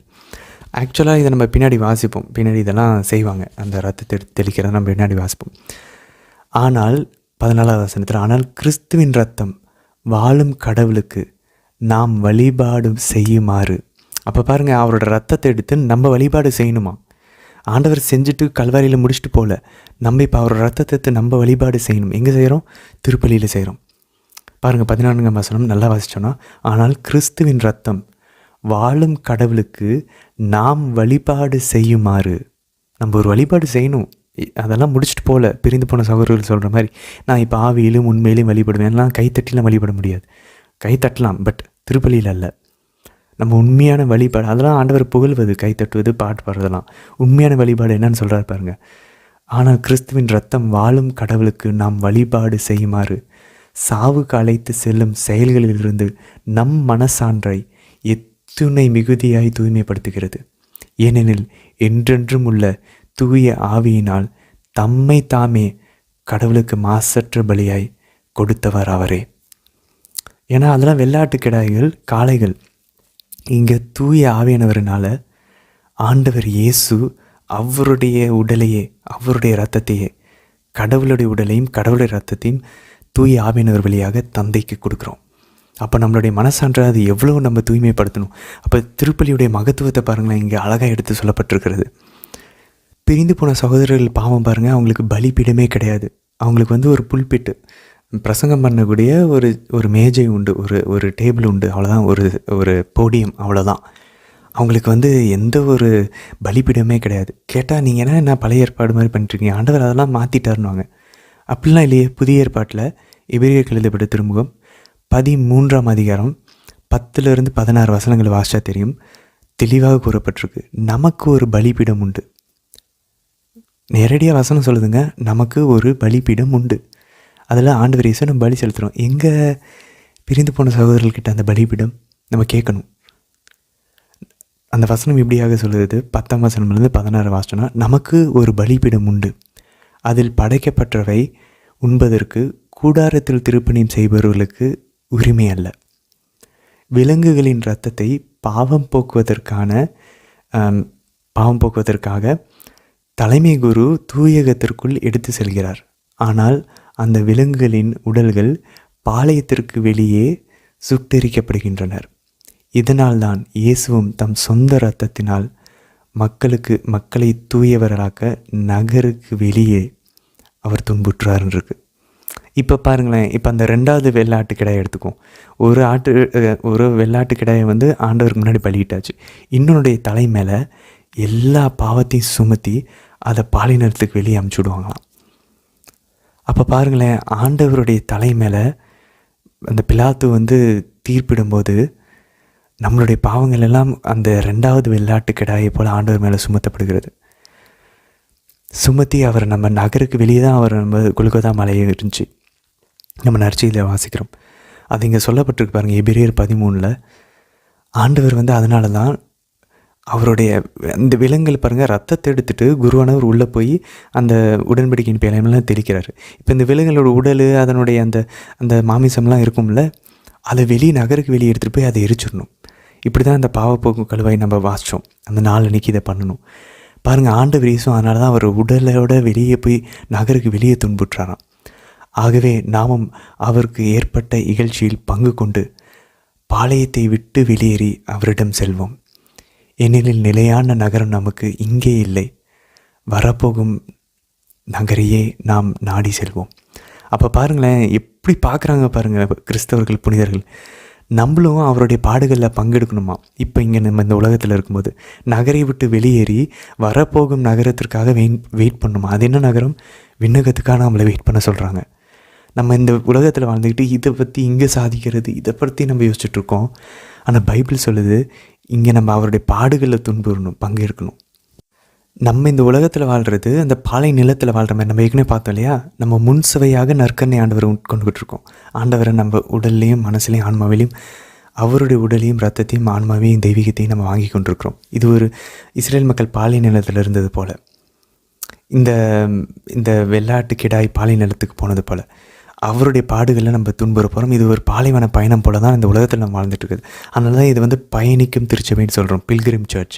இது நம்ம எங்கே போய் அடைகிறோம்? விண்ணகத்தை போய் அடைகிறோம். அதுதான் நம்மளுடைய இலக்கு. அந்த நகரை எதிர்நோக்கி இங்கே நம்ம துன்புறணும், அவரோட பாடுகளில் பங்கெடுக்கணும்னு சொல்கிறாரு. அதே போல் பாருங்கள், எபிரேயர் 10ஆம் அதிகாரத்தில் 1ஆம் வசனத்துலேருந்து வாசிச்சு பாருங்களேன். வரப்போகும் நலன்களின் உண்மை உருவை திருச்சட்டம் எடுத்து காட்டவில்லை. இப்போ நம்ம வாசித்த இந்த லேவியரில் வாசித்தது, இந்த பலிகளெல்லாம் செலுத்தக்கூடியது, இது எல்லாமே அதனோட உண்மை நிறைவு எடுத்துக்காட்டல. அதனுடைய ஒரு தொடக்கமாக தான் இருந்துச்சு. அதனுடைய முழு நிறைவு புதிய ஏற்பாட்டில் முடியுது. அப்போ பாருங்கள், அது அவற்றின் நிழலாக மட்டுமே உள்ளது அப்படின்னு சொல்லி எபிரேயர் 10:1 நாம் வாசிக்கிறோம். எனவே தான் ஆண்டுதோறும் இடைவிடாமல் செலுத்தப்படும் அதே பலிகள் வழிபாடுபவர்களினுடைய மனசான்றை அவங்கள நிறைவுள்ளவர்களாக அதை ஆக்க வலிமை அல்லாதது அப்படின்றாங்க. அவங்கள பர்ஃபெக்ட் ஆக்கலையாம், அவங்கள நிறைவுள்ளவர்களாக்க அது வலிமை இல்லை. இதில் காளையிலும் வெள்ளாட்டுக்கிடாயிலும் அப்படி இருந்திருந்தால் பலி செலுத்துவது நின்றுக்குமே. ஒரு தடவை பலி செலுத்தும் போதே அவங்க எல்லாம் நிறைவு பெற்றிருப்பாங்க. அவங்க பாவத்தை பற்றிய அவங்களோட உணர்வு அவங்களிடம் இருந்திருக்காதே. ஆனால் அப்படி நடக்கலை. மாறாக அதை நம்ம தொடர்ந்து வாச்சோன்னா, மாறாக பாவங்கள் நீங்கவில்லை என்பதை அந்த பலிகள் ஆண்டுதோறும் நினைவுபடுத்தி கொண்டே இருக்கின்றனர். ஆம், காளைகள் வெள்ளாட்டு கிடாய்கள் இவற்றின் இரத்தம் பாவங்களை போக்க முடியாது. தெளிவாக பாருங்கள், எபிரேயர் 10:4 சொல்லுது. இந்த ரத்தம்லாம் பாவங்களை போக்க முடியாது. ஆனால் அதெல்லாம் ஒரு முன்னடையாளமாக இருந்தது. மனிதர்களை அவங்கள ப்ரிப்பேர் பண்ணுறாங்க. கடவுள் ரத்தம் சிந்தனம் இல்லாமல் உங்களால் பாவத்திலேருந்து மீட்க முடியாது. அதை நம்ம பின்னாடி வாசிப்போம். ஸோ இப்போ என்ன, அதனால தான் கிறிஸ்து உலகிற்கு வந்தபோது, நம்ம தொடர்ந்து வாசிச்சோன்னா 4வது வசனத்துக்கு அப்புறம், அதனால தான் கிறிஸ்து உலகுக்கு வந்தபோது பலியை காணிக்க நீங்கள் விரும்பலை, உங்களுடைய திருவுளத்தை நிறைவேற்றுவதை தான் நீங்கள் விரும்புகிறீங்க. அப்போ 10வது வசனத்தில் பாருங்கள், எபிரேயர் 10வது அதிகாரத்தில் 10வது வசனத்தில் கடவுளுடைய திருவுளத்தை நிறைவேற்ற தான் அவர் வந்தார் இல்லையா. இப்போ 10வது வசனத்தில் பாருங்கள், இந்த திருவுளத்தை தான் இயேசு கிறிஸ்து ஒரே ஒரு முறை தம் உடலை பலியாக செலுத்தியதன் மூலம் நாம் தூயவர்களாகப்பட்டிருக்கிறோம். அப்போ நம்ம பரிசுத்தமாக்கப்பட்டது அவருடைய ரத்தம் ஒரே ஒரு முறை அவருடைய உடலையே பலியாக செலுத்தினதுனால தான், அந்த காளைக்கும் வெள்ளாட்டு கிடாய்க்கும் பதிலாக. 11வது வசனம் பாருங்கள், ஒவ்வொரு குருவும் நாள்தோறும் இறை ஊழியம் புரியும் போது மீண்டும் மீண்டும் அதே பலிகளை செலுத்தி வருகிறார். அவையோ பாவங்களை ஒருபோதும் போக்க இயலாதவை. ஆனால் இவர் ஒரே பலியை பாவங்களுக்காக என்றென்றைக்கும் என செலுத்திவிட்டு கடவுளின் வலது பக்கத்தில் அமர்ந்திருக்கிறார். எவ்வளோ சூப்பராக சொல்லுது பாருங்கள். அங்கே தம் பகைவர் தமக்கு கால்மனையாக ஆக்கப்படும் வரை காத்திருக்கிறார் ஆண்டவர் இயேசு. ஒரே ஒரு பலியை என்றென்றைக்கும் என செலுத்திவிட்டு அவர் கடவுளோட வலது பக்கத்தில் போய் அமர்ந்துட்டார். அப்போ பிரிந்து போன சகோதரர்கள் கேட்பாங்க, ஆண்டவர் தான் என்றென்றைக்கும் என அந்த ஒரு பலியை செலுத்திட்டு அவர் அமர்ந்திருக்கிறார்ல, நீங்கள் ஏன் திரும்ப ஆண்டவர் பலி செலுத்துறீங்க? ஆண்டவர் தான் ஒரே டைம் செலுத்திட்டார்ல, நீங்கள் ஏன் அதை திரும்ப செஞ்சிட்ருக்கீங்க அப்படின்னு சொல்லி கேட்பாங்க. நம்ம அவங்களுக்கு திரும்ப ஒரு பதில் செலுத்தணும். அப்போ ஏன் ஆண்டவர் இறுதி ஆகணும் இல்லை, அந்த பலியை இது என் உடல், இது என் ரத்தம் அப்படின்னு சொல்லிட்டு இது உங்களுக்காக கையளிக்கப்படுது, பாவங்களுக்கு கழுவாயாக கொடுக்கப்படுது, அதே வார்த்தையை சொல்லிவிட்டு அதுக்கப்புறம் சொல்கிறாரு, இதை நினைவாக செய்யுங்கள். ஏன் ஆண்டவர் அதை திரும்பவும் நம்மளை செய்ய சொல்கிறாரு? அப்போது அவங்களுக்கு நம்ம சொல்லணும், ஆண்டவர் இயேசுடைய உடலையும் இரத்தத்தையும் நாங்கள் ஒன்றும் திரும்பவும் பலியிடவில்லை. we are not re-sacrificing but we are representing. ஆண்டவருடைய உடலையும் இரத்தத்தையும் அவருடைய அந்த என்றென்றைக்குமான அந்த ஒரே பலியை தந்தையாம் இறைவனிடம் திரும்பவும் வழங்குகிறோம், திரும்பவும் கொடுக்குறோம். திரும்பவும் பலியிடலை, ஒரு பலி முடிஞ்சிருச்சு, அந்த பலியை திரும்பவும் தந்தையிடம் வழங்குகிறோம். அதை தான் ஆண்டவர் என் நினைவாக செய்யுங்கள்னாரு. ஸோ அதுதான் நம்ம பிரிந்து போன சகோதரர்கிட்ட சொல்லணும். ஏன்னா எபிரேயர் 13 நம்ம ஏற்கனவே வாசித்தோம், அதை அவங்ககிட்ட சொல்லணும். எபிரேயர் 13 10-16 வசனங்கள் வாசித்து காட்டணும். நமக்கு ஒரு பலிப்பீடம் உண்டு, அதில் ஆண்டவருடைய உடலையும் இரத்தத்தையும் திரும்பி தந்தையிடம் தூய ஆவினவர் வழியாக நம்ம வழங்குகிறோம். அதுதான் நம்ம செய்ய வேண்டிய வழிபாடு. ஏன்னா மறந்துடக்கூடாது, நம்ம முன்னாடி தான் வாசித்தோம், எபிரேயர் 9ஆம் அதிகாரத்தில் 9-14 வசனம். ஆனால் கிறிஸ்துவின் இரத்தம் வாழும் கடவுளுக்கு நாம் வழிபாடு செய்யுமாறு சாவுக்கு அழைத்து செல்லும் செயல்களிலிருந்து நம் மனசான்றை எத்தனை மிகுதியாய் தூய்மைப்படுத்துகிறது. அப்போ அவரோட ரத்தம் நம்ம வழிபாடு செய்கிறதுக்கு கொடுக்கப்பட்டிருக்கிறது. அதனால ஆண்டவர் சொல்கிறார், இதை நினைவாக செய்யுங்கள் அப்படின்னு சொல்லி. நல்லா பாருங்கள், மத்தேயு நற்செய்தி 27ஆம் அதிகாரம் 51வது வசனத்தில் ஆண்டவர் இறந்ததுக்கப்புறம் அந்த திருக்கோவிலின் திரை மேலிருந்து கீழ் வரை 2ஆக கிழிந்தது அப்படின்னு சொல்லி நம்ம வாசிக்கிறோம். அது என்னது? அப்போ அந்த உடன்படிக்கையின் பேழைக்கு முன்னாடி இருந்த அந்த திரை கிழிக்கப்படுகிறது. அப்போ வெறும் தலைமை குரு மட்டும் வருஷத்துக்கு முன்னாடி மட்டும் ஒரு முறை மட்டும் உள்ளே போய் செய்யறதுக்கான நடுவில் இருந்த அந்த திரை 2ஆக கிழிக்கப்படுகிறது. அப்போ இது நமக்கு என்ன தெளிவாக காட்டுகிறது?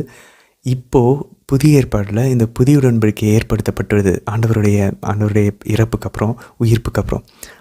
இப்போது இந்த புதிய இஸ்ரேல், புதிய திருச்சபையில் குருக்கள் என்ன பண்ணுறாங்க, தலைமை குரு அங்கே மேலே, ஆண்டவர் இயேசு வந்து மேலே விண்ணகத்தில் தந்தை முன்னாடி அவர் ரத்தத்தோடையும் அவருடைய உடலோடையும் நமக்காக ஒரே ஒரு மத்தியஸ்தராக இருந்து பரிந்து பேசி கொண்டிருக்கிறார். இங்கே அவர் ஏற்படுத்தின திருச்சபையில் மற்ற குருக்கள் என்ன பண்ணுறாங்க, இப்போ மற்ற குருக்கள்லாம் எங்கே இருக்கணும், முன்கூடாரத்தில் தான் இருக்கணும். அதுக்கப்புறம் தூயகத்துக்குள்ளே வெறும் தலைமை குரு மட்டும் தான் போக முடியும். இப்போ நம்ம தலைமை குரு மேலே விண்ணகத்தில் இருக்கார். இப்போது மற்ற குருக்கள் இருக்காங்க இல்லையா, நம்ம கத்தோலிக்க திருவையினுடைய குருக்கள், இவங்க என்ன பண்ணுறாங்க, இப்போது அந்த திரை கிழிக்கப்பட்டது, அந்த தூயகத்துக்கான திரை கிழிக்கப்பட்டது. இப்போ இவங்க இங்கே என்ன பண்ணுறாங்க, நமக்கு ஒரு பலிபீடம் உண்டு, நம்ம வாசிச்சோம் இல்லையா, அந்த பலிபீடத்தில் ஆண்டவர் என்றென்றைக்கும் செலுத்தின அந்த ஒரு பலியை இவங்க திரும்பவும் தந்தைக்கு வழங்கி கொண்டு இருக்கிறாங்க. அப்போ அவருடைய அந்த ஒரே பலியினுடைய பலன்களை இப்போ நம்ம திருப்பலியின் மூலமாக குருக்கள் வந்து முன்கூடாரத்துலேருந்து செலுத்துவது போல் தூயகத்துக்குள்ளே போய் செலுத்த வேண்டிய அந்த பலியை இங்கே இருக்க குருக்கள் இப்போது நமக்கு ஒவ்வொரு நாளும் நம்மளுடைய கத்தோலிக்க திருச்சபையினுடைய அந்த ஆலயத்தில் தூயகத்துக்குள்ளே வந்து செலுத்த வேண்டிய பலிகளை சாதாரண குருக்களே செலுத்தி கொண்டு இருக்கிறாங்க. ஸோ நம்ம அழகாக இங்கே பார்த்தோன்னே தெரியும், தூயகத்துக்குள்ளே இதை நம்ம பார்க்குறோம். 16வது அதிகாரம் லேவியரில் 23வது வசனத்தில் நம்ம இன்றைக்கி வாசித்த அதே லேவியரில் 23ஆம் வசனத்தில் பாருங்கள், தூயகத்துக்குள் உடுத்தி இருந்த நாறுப்பட்டை ஆடைகளை அங்கேயே களைந்து வைக்க வேண்டும். இப்போது ஆரோன் வந்து என்ன பண்ணணும், அவருடைய அந்த நாறுப்பட்டை ஆடையை தூயகத்துக்குள்ளே வந்து உடுத்தினதை அவர் களைந்து வைக்கப்பட வேண்டும். இன்றைக்கி பாருங்கள், நம்ம கத்தோலிக்க குருவினர்கள் ஒரு மேலே அந்த கலர்ஃபுல்லான அங்கி போடுறாங்க பாருங்கள், அந்த அங்கியை போட்டுட்டு அவங்க அந்த தூயகத்துக்குள்ளே செலுத்த வேண்டிய அந்த பலியை செலுத்துகிறாங்க. செலுத்திட்டு அந்த அங்கியை கழட்டி வச்சிட்றாங்க. எவ்வளோ அழகாக ரெண்டுக்கும் ஒத்து போகுது பாருங்கள். இன்றைக்கும் அந்த பலியை நம்ம செலுத்திட்டுருக்கோம். ஆனால் இங்கே காளைகள் இல்லை, கிடாய்கள் இல்லை, ரத்தம் சிந்ததில்லை, அதை ஆண்டவர் செஞ்சிட்டாரு. அதை நம்ம திரும்பி ரத்தம் இல்லாத ஒரு திருப்பலியாக அப்பத்திலும் ரசத்திலும் நாம் செலுத்தி கொண்டிருக்கிறோம். தந்தைக்கு திரும்பி வழங்கி கொண்டிருக்கிறோம். பலி செலுத்தலை. we are not re-sacrificing, we are representing. அது மட்டும் இல்லை பாருங்கள், அதே லேவியர் 16வது அதிகாரம் 12வது வசனத்தில் அவங்க தூப கலசத்தை எடுத்துக்கொண்டு ஆரோன் வந்து என்ன பண்ணுறாரு, சாம்பிராணியை போட்டு அந்த அந்த இரக்கத்தின் இருக்கை ஃபுல்லாக மூடுற அளவுக்கு அவர் புகையை வந்து போடுறாரு. ஏன்னா அந்த இடம் அவ்வளோ பரிசுத்தமானது. அவங்க என்ன செலுத்துகிறாங்க, பாவக்கழுவை பலி செலுத்துகிறாங்க. நம்மளும் ஒவ்வொரு திருப்பலியும் பாவக்கழுவை திருப்பலி, அது புதிய உடன்படிக்கையின் பலியும் கூட, அது பாவக்கழுவாயின் பலியும் கூட. ஸோ அப்போது என்ன நடக்குது, நம்ம அதனால தான் சாம்பிராணி தூப கலசத்தில் சாம்பிராணி போட்டு ஒவ்வொரு திருப்பலியும் சாம்பிராணி போடுறோம். ஏன்னா இது ஒரு பாவக்கழுவாய் பலி. அங்கே காளைகளும் வெள்ளாட்டு கடையும் இங்கே ஆண்டவர் இயேசுவினுடைய பலி. அப்போ பாருங்கள், ஆண்டவர் அந்த 2 வெள்ளாட்டு கிடாய்களினுடைய அந்த நிறைவை வந்து புதிய ஏற்பாட்டில் அவர் முழுமை செய்கிறார். அப்போ பாருங்கள், குருக்கள் போடக்கூடிய அங்கி, நம்ம யூஸ் பண்ணக்கூடிய சாம்பிராணி, இன்னும் நம்ம பின்னாடி பார்ப்போம், அங்கே இருக்கக்கூடிய அந்த கேண்டிலு எல்லாமே நம்ம ஒரு கத்தோலிக்க சர்ச்சுக்குள்ளே போகிறோம் அப்படின்னாக்கா நம்ம விண்ணகத்துக்குள்ளே நுழைவதுக்கு சமம். ஆக்சுவலாக அது வந்து யூதர்களுடைய அந்த சாலமனுடைய கோயிலினுடைய அமைப்பில் இருக்கும். அதுக்குள்ளே நம்ம இன்னும் போகிறோம் அப்படின்னாக்கா அந்த கோயில் எதனுடைய நிழல், எதனுடைய பிரதி, விண்ணகத்தினுடைய பிரதி. நம்ம அது பின்னாடி பார்ப்போம். இறை வார்த்தையின் அடிப்படையிலே விண்ணகத்தினுடைய பிரதியாக தான் மோசே வந்து இந்த சந்திப்பு கூடாரத்தை அமைக்கவும், அதுக்கப்புறம் பின்னாடி சாலமனுடைய கோயில் கட்டுவதும் எல்லாமே விண்ணகத்தினுடைய ஒரு காப்பி. அதனுடைய ஒரு பிரதியாக தான் நம்ம வந்து கத்தோலிக்க திருவையினுடைய ஆலயங்கள்லாம் அமைக்கப்பட்டிருக்கிறது. அங்கே இருக்கக்கூடிய ஒவ்வொரு விஷயங்களும், ஆல்டர் ஏன் மேலே இருக்குது, பலிப்பீடம் ஏன் இருக்குது, ஏன் பலிப்பீடம்னு சொல்கிறோம், எல்லாமே விண்ணகத்துக்குள்ளே நம்ம நுழைவதற்கு சமம். இப்படி அங்கே தலைமை குரு வந்து ஆண்டவர் இயேசு விண்ணகத்தில் அதை பலியை செலுத்தி அந்த பலியை வந்து வழங்கி கொண்டிருக்கிறார். இங்கே நம்ம அவருடைய உடலையும் ரத்தத்தையும் தந்தைக்கு வழங்கி கொண்டிருக்கிறோம். அவ்வளோ கனெக்ஷன்ஸ் இருக்குது. நம்ம இதெல்லாம் புரிஞ்சிக்க முடியாது. அப்போ பாருங்களேன், ஒரு கெடாயை பலியிடுறதுக்கும் ஒரு வெள்ளாட்டு கெடாய்களை பலியிடுறதுக்கும் காளையை பலியிடுறதுக்குமே கடவுள் வந்து அவ்வளோ பரிசுத்தமாக வரணும்னு சொல்லி ஆரோனுடைய புதல்வர்களுக்கும் இஸ்ரேல் மக்களுக்கும் நீங்கள் குளிச்சுட்டு பரிசுத்தமாக வரணும்னு சொல்லி அவ்வளோ கட்டளைகள் இடுறாருன்னா, அப்போது நம்ம கடவுளையே, ஆண்டவர் இயேசுவையே கடவுளுக்கு பலியாக கொடுக்குறோன்னா நம்மளுடைய மனசான்று, நம்மளுடைய ஆன்மா எவ்வளோ பரிசுத்தமாக இருக்கணும். அதனால தான் 1 கொரிந்தியர் 11ஆம் அதிகாரம் 27லேருந்து 29 வசனங்கள் மறந்துடவே கூடாது. தகுதி இல்லாமல் ஆண்டவருடைய உடலையும் ரத்தத்தையும் நம்ம உட்கொள்ளவே கூடாது. திருப்பலிக்கு போகலாம், ஆண்டவரே நான் பாவி என்னை மன்னிச்சிருங்கன்னு சொல்லி கேட்கலாம். ஆனால் அவருடைய உடலை உட்கொள்வதற்கு நம்ம தகுதி இல்லாமல் போயிடவே கூடாது. ஸோ இதுதான் இன்றைக்கி நம்ம பார்த்த ரொம்ப முக்கியமான அந்த 3வது கேள்விக்கான பதில். அப்போ பாருங்களேன், ஆண்டவர் இயேசு தலையில் நம்ம பாவங்களெல்லாம் சுமத்தி அவர் ஒரு வெள்ளாட்டு கிடாயை போல், காளையை போல் அவரை பாலினத்துக்கு கொண்டு போய் அவரை அடித்து அவரோட ரத்தத்தை எடுத்து அவரோட உடலை எரிபலியாக செலுத்தக்கூடிய அளவுக்கு அவர் தன்னையே நமக்காக கொடுத்தார். நம்மளால் இதை புரிஞ்சிக்கவே முடியல. பாருங்களேன் அவரோட அன்பை. நம்ம ஆண்டவர்கிட்ட உண்மையாமே கேட்கணுங்க. நம்ம வாசிக்கிறோம்ல, ஆண்டவர்கிட்ட உண்மையாமே கேட்கணும், ஆண்டவரே என்னால் இதனோட ஆழத்தை புரிஞ்சிக்க முடியல, திருப்பலின் ஆழத்தை. நாங்கள் ஜாலியாக போயிட்டு உட்காந்துட்டு நாங்கள் பாட்டுக்கு ஏதோ ஃபாதர் அப்பத்தை தூக்குறாரு ரசம் தூக்குறான்னு போகிறோம். அதுக்கு பின்னாடி இவ்வளோ விஷயங்கள் இருக்குன்றது எங்களுக்கு தெரியல ஆண்டவரே. ரத்தம் சிந்துதல் இல்லாமல் உடன்படிக்கை நிறைவேறாது. அதுக்காக அவருடைய ரத்தத்தையவா அவர் வந்து கொடுப்பாரு. அவ்வளோவா என்ன அவர் நேசித்தார். நமக்கு இதெல்லாம் புரிஞ்சிக்க முடியாது. நம்ம ரொம்ப ரிகலெக்டடாக இருக்கணும். நம்ம ஜாலியாக டிவி பார்த்துட்டு சினிமா பார்த்துட்டு உலகத்தினுடைய அந்த அச்சீவ் பண்ணது உலகத்துக்கு பின்னாடி போயிட்டு இருந்தோன்னா, திடீர்னு போய் திருப்பலியில் உட்காந்தோன்னா இதெல்லாம் நம்ம வந்து புரிஞ்சிக்க முடியாது. ரிகலெக்டடாக இருக்கணும்வாங்க, அதாவது தியான நிலையில் இருக்கணும். இதெல்லாம் நம்ம யோசிச்சுக்கிட்டே இருக்கணும், ஆசை போட்டுகிட்டே இருக்கணும் மைண்டில். அதனால தான் இரவும் பகலும் அவருடைய இறை வார்த்தையை வாசித்து இதெல்லாம் நம்ம உள்ளே போயிட்டே இருக்கணும். அதுக்கப்புறம் திருப்பலியில் போய் அமர்ந்தோன்னா திருப்பலி என்ன நமக்கு புரியும். அதனால் ஆண்டவர்கிட்ட நம்ம அருளை கேட்போம். உலகத்துலேருந்து டிட்டாச் ஆகணும், விடுபடணும், அவருடைய திருப்பலியை நம்ம புரிஞ்சுக்கணுன்றதை அந்த அருளை கேட்கணும், நம்ம ஜெபிக்கலாம். சரி, இது ஒரு பக்கம் இருக்க. ரொம்ப சுருக்கமான முக்கியமான ஒரு பாயிண்ட்ஸ் மட்டும் நம்ம பார்த்தாலும் இன்றைக்கி வாட்சிருந்து விடுதலை பயணம் 23ஆம் அதிகாரம் 2வது வசனத்தில் நீங்கள் உங்கள் பெரும்பாலானவர் வந்து பாவம் செஞ்சாங்கன்னா நீங்கள் அதை பின்பற்றாதீங்கன்னு சொல்லுது. மெஜாரிட்டி வந்து தப்பு செய்கிறாங்க. ஐயோ எல்லோரும் செய்கிறாங்க, நம்ம அவங்கள ஒருத்தராக போயிடும்னு சொல்லி போக வேணான்னு சொல்லி சொல்லுது நமக்கு இறை வார்த்தை.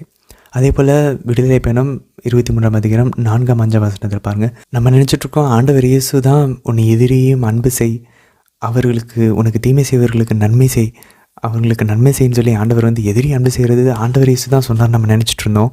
இல்லை, பழைய ஏற்பாட்டிலே இருக்குது பாருங்கள். இந்த விடுதலை பயணம் 23ஆம் அதிகாரம் 4வது 5வது வசனத்தில் நம்மளுடைய பகைவருடைய மாட்டையோ கழுதையோ நம்ம வந்து அது வழி தவறி தேடியதை பார்த்தா கொண்டு போய் பகைவரிடம் கொண்டு போய் உரிமையாளரிடம் சேர்க்க சொல்கிறார் ஆண்டவருங்க. அதே போல் உன்னை வெறுக்கிறவங்களுடைய கழுதை சுமையினால் இருந்தால் அதுக்கு உதவி செய்கின்றார். அவ்வளவு ஆண்டவர் வந்து இரக்கத்தை காட்டுறார். அப்போது லவ் யுவர் எனிமீஸ், உன்னுடைய எதிரிகளையும் அன்பு செய்கின்றது இங்கேயே இருக்குது பழைய ஏற்பாட்டில். அது ஆண்டவர் இயேசு புதுசாக கொடுக்கல. இது சாதாரணமாக இருக்குது, ஆனால் ரொம்ப பவர்ஃபுல்லான ஒரு விஷயம். அதே போல் பாருங்கள் 9வது வசனத்தில் நீங்கள் உங்களுடைய அந்நியர்களை விருந்தாளிகளை வந்து ரொம்ப அவங்கள கனிவோட இரக்கத்தோடு நடத்துங்க. ஏன்னா நீங்களும் ஒரு நாள் நீங்கள் எகிப்தில் வந்து அந்நியராக தான் இருந்தீங்க, மறந்துடாதீங்க. அதே போல் தான் அடிமைகளை நடத்துகிறப்பே ஆண்டவர் நம்ம நேற்று வாசித்தோம். அடிமைகளையும் நீங்கள் வந்து இரக்கத்தோடு நடத்துங்க, ஏன்னா நீங்களும் ஒரு நாள் அடிமையாக தான் இருந்தீங்க. பாருங்கள், இஸ்ரேல் மக்களுக்கு கொஞ்சம் கொஞ்சமாக முதல்ல இரக்கத்தையும் நீதியும் காட்டுறதுக்கு அவர் பழக்கிறாரு. அதுக்கப்புறம் பாருங்கள் அவர் உச்சக்கட்டத்துக்கு கொண்டு போவார். அதே போல் பாருங்கள் விடுதலை பயணம் 23ஆம் அதிகாரம் 10வது வசனத்தில் எல்லா 7வது வருஷமும் ஓய்வு வருஷம், அதே போல் எல்லா 7வது நாளும் ஓய்வு நாள். இந்த இஸ்ரேல் மக்கள் இதை கடைபிடிக்க மாட்டாங்க பின்னாடி. இதனால் என்ன ஆகும், ஆண்டவர் 70 வருடங்கள் அவங்கள நாடு கடத்த அனுமதிப்பார் பாபிலோனியர்களால், அசீரியர்களால். இது எங்கே வாசிக்கலாம், 2 குறிப்பேடு 36வது அதிகாரம் 20லேருந்து 21 வசனங்கள். அதுக்கப்புறம் எரேமியா 25:11. தானியேல் வந்து நம்ம வாசிச்சோன்னா தானியேல் 9வது அதிகாரத்தில் அவர் வெயிட் பண்ணுவார் இந்த 70 வருஷம் முடிகிற வரைக்கும். அப்படின்னா இவங்க 70 ஆண்டுகள் ஓய்வு ஆண்டுகளை வந்து இவங்க கடைபிடிக்கல. அப்படின்னா என்ன, இவங்க கிட்டத்தட்ட 6 ஆண்டுகள் கழித்து ஒரு ஓய்வு ஆண்டு இவங்க விடணும். எதுக்கு, ஏழைகளுக்காக. அது அவங்க சாப்பிட்டதுக்கப்புறம் மீதி இருக்கிறத ஆடு மாடுகள் வந்து சாப்பிடும். ஓய்வு கொடுக்க சொல்கிறார். ரொம்ப டயர், உங்களையே நீங்கள் வந்து ஸ்ட்ரெஸ் அவுட் பண்ணிக்காதீங்கன்றார். ஆனால் இவங்க அதை பண்ணல. அப்போ அந்த எத்தனை வருஷம், 70 ஆண்டுகள் இவங்க இதை பண்ணலன்னா 70 × 6 வருஷம் நம்ம மல்டிப்ளை பண்ணோன்னா 490 வருடங்கள். 490 வருடங்கள் இவங்க வந்து ஓய்வு ஆண்டுகளை கடைபிடிக்காமலேயே இவங்க பாட்டுக்கு ஜாலியாக பண்ணியிருந்துருக்காங்க. கடவுள் அதை எண்ணி பாருங்கள், அத்தனை ஆண்டுகளை அவங்கள வந்து நாடு கடத்த விடுறாரு. அதே போல் பாருங்கள் 20வது வசனத்தில் ஆண்டவர் அவருடைய வானதூதரை முன்னாடி அனுப்புவாராம். கானான் தேசத்தை பாருங்கள், வாக்கு கொடுக்குறாரு. உடன்படிக்கையை நாளைக்கு ஏற்படுத்த போகிறார். இன்றைக்கி வாக்கு கொடுக்குறாரு, நான் உங்களை கண்டிப்பாக கானான் தேசத்துக்கு கூட்டிகிட்டு போவேன், இந்த கட்டளைகள்லாம் நீங்கள் கடைபிடிக்கணும். அப்போ நான் என் உடன்படிக்கையை உங்களோட நாளைக்கு நான் செய்கிறேன் அப்படின்னு சொல்லி சொல்கிறார். அப்போ பாருங்கள், அவர் முன்னாடி செல்வார், என் பெயர் அவரில் உள்ளது, அவர் சொற்கேட்டு நடங்கள் அப்படின்றார். இப்போ 2 விஷயம் பார்த்தோம். அவருடைய அந்த வானதூதரை சொற்கேட்டு நடக்கணும், அவருடைய பெயர் அவரில் உள்ளது. யார்? கடவுளுடைய பெயர் அந்த வானதூதர் உள்ளது. இது ஆண்டவர் இயேசுக்கு இந்த வானதூதர் ஒரு முன்னடையாளமாக இருக்கிறார். ஏன்? யோவான் நற்செய்தி 14ஆம் அதிகாரம் 2-3 வசனங்கள் வாசனம் தெரியும். ஆண்டவர் சொல்கிறார், நான் என் தந்தையிடம் போய் உங்களுக்கு ஒரு இடத்தை ஏற்பாடு செஞ்சு திரும்பி வந்து உங்களை கூட்டிகிட்டு போவேன்றார். அப்போ பாருங்கள், இங்கே என்னுடைய வானதூதர் நான் ஏற்படுத்திய இடத்துக்கு உங்களை கூட்டிகிட்டு போவார்ன்றார். எதுக்கு? கானான் தேசத்துக்கு. பழைய ஏற்பாட்டில். புதிய ஏற்பாட்டில் தந்தையுடைய வானதூதராக அவருடைய மகனே அவரே இறங்கி வருகிறார். அவர் வந்து நம்மை கூட்டிக் கொண்டு அவர் ஏற்பாடு செஞ்ச விண்ணகத்துக்கு நம்மளை கூட்டிகிட்டு போவார். கானான் தேசத்துக்கு இல்லை, விண்ணகத்துக்கு புதிய ஏற்பாட்டில். அதே போல் பாருங்கள், ஆண்டவர் இயேசு உருமாற்றம் அடையும் போது தந்தை சொல்கிறார், இவரே நான் அன்பார்ந்த மகன், இவரில் நான் பூரிப்படைகிறேன், இவருக்கு செவி சாயுங்கள். எப்படி நம்ம வானதூதருடைய குரலை கேட்டு நடங்கன்னு சொன்னாரோ, அதே போல் தந்தை ஆண்டவர் இயேசுவை பார்த்து சொல்கிறாரு, இவருடைய குரலுக்கு செவி சாயுங்க. மாதா காண ஒரு திருமணத்தில் என்ன சொல்கிறாங்க? அவர் சொல்வதை செய்யுங்க. எல்லாருமே ஆண்டவர் இயேசுடைய குரலுக்கு செவி சாய்க்க சொல்லுகிறார். ஸோ நம்மளுடைய வாழ்க்கையிலுமே ஆக்சுவலாக இந்த வானதூதரை போல் ஆண்டவர் இயேசு ஆவியானவரை நமக்கு கொடுத்து விட்டு சென்றுகிறார். மாதாவும் ஆவியானவரும் நமக்கு நிறைய நேரங்கள் நம்மளோட ஒரு திட்டத்தை நம்ம நிறைவேற்ற போவோம், ஒரு வேலைக்கு போவோம், ஒரு இன்டர்வியூக்கு போவோம், ஒரு வீடு வாங்கிறதுக்கு போவோம். அப்போல்லாம் நம்ம முன்னாடியே ஆண்டவர் வானதூதரை அனுப்புகிறார். அதான் நமக்கு தெரிய வருகிறது இதிலேருந்து. அதே மாதிரி பாருங்கள், 29வது வசனத்தில், ஆயினும் ஒரே ஆண்டில் உங்களுக்கு முன்னின்று நான் வந்து உங்கள் பிலிஸ்தீர்களோ இத்தியர்களையோ உங்களுடைய எதிரிகளை வந்து நான் துரத்தி விட மாட்டேன். அப்படி துரத்தி விட்டால் நிலம் தரிசு நிலமாகிவிடும். அதனால் என்ன நடக்கும்? மிகுதியான விலங்குகள் அங்கே வந்து பழகி பெருகிவிடும். அப்போ உங்களால் விலங்குகள்கிட்ட வந்து தப்பிக்க முடியாது. ஆண்டவர் பாருங்கள் எவ்வளவு கனி உள்ளவர்களாக. அதான் நம்மளை விட நம்மளை ஆண்டவருக்கு நன்றாக தெரியும். நம்ம நினச்சிட்டு போவோம், ஆண்டவர் எனக்கு இது செய்யலை அது செய்யலைன்னு. நம்மளுடைய பார்வை ரொம்ப குறுகியது. நம்ம வெறும் நிகழ்காலத்தை மட்டும்தான் பார்க்குறோம். கடந்த காலத்தில் நமக்கு தெரியும். ஆண்டவருக்கு நம்மளுடைய கடந்த காலமும் தெரியும், நிகழ்காலமும் தெரியும், நம்மளுடைய வருங்காலமும் தெரியும். அவருக்கு நம்மளை எல்லா கோணத்திலையும் அவரால் பார்க்க முடியும். அப்போ ஆண்டவர் ஒரு விஷயத்தை நமக்கு செய்கிறாருன்னா அதை அவர் யோசித்து செய்கிறார் நமக்காக. பாருங்கள், அவர் நினச்சிருந்த இப்போ இஸ்ரேல் மக்களாக இருந்தால் நம்ம இருந்தால் என்ன யோசிச்சு வந்திருப்போம்? ஏன் ஆண்டவரை எங்கள் எதிரிகளை ஒரே டே நீங்கள் காலி செய்யலை? ஆண்டவருக்கு தெரியும், அப்படி நான் காலி செஞ்சேன்னா அது தரிசு நிலமாயிரும். ஒரே ஆண்டில் எல்லாத்தையும் நான் வந்து வீழ்த்திட்டேன்னா அங்கே நிறையா விலங்குகள் வளர ஆரம்பிச்சிடும்.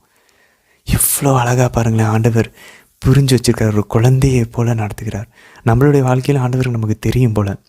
அதனால தான் நமக்கு ஒவ்வொன்றும் நம்மளை பார்த்து நம்மளை வாழ்க்கையில் துன்பங்களை அனுபவித்தாலும் சந்தோஷத்தை நமக்கு அவர் கொடுத்தாலும் அதில் ஏதாவது ஒரு அர்த்தம் இருக்குது, அது நமக்கு தெரியாது.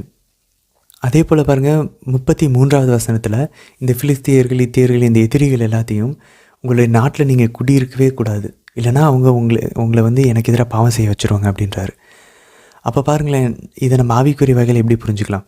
நமக்கு ஆண்டவர் ஒரு விஷயத்தை ஒரு ஆசீர்வாதத்தை கொடுக்குறாருன்னா, நமக்கு ஒரு நிறைய விஷயங்களை நம்ம கொடுத்துருக்கிறாரு அப்படின்னாக்கா, அந்த இடத்துல நம்ம யோசிச்சு பார்க்கணும். நம்மளுடைய நாடுனா நம்மளுடைய சிந்தனை, நம்மளுடைய உடல், நம்மளுடைய ஆன்மாவில் நம்ம பெருமை, பொறாமை, பேராசை, பெருந்தினி, கோபம், காமம், சோம்பேறித்தனம் ஆகிய இந்த 7 தலையான பாவங்களுக்கு நம்மளுடைய எதிரிகள் இந்த 7 தலையான ஆவிகள் தான். இதுக்கு இடம் கொடுத்துருக்குறோமா? அதை நம்ம அட்டராக டெஸ்ட்ராய் பண்ணலையா? முழுமையாக அதை நம்ம வந்து அழிக்கலையா?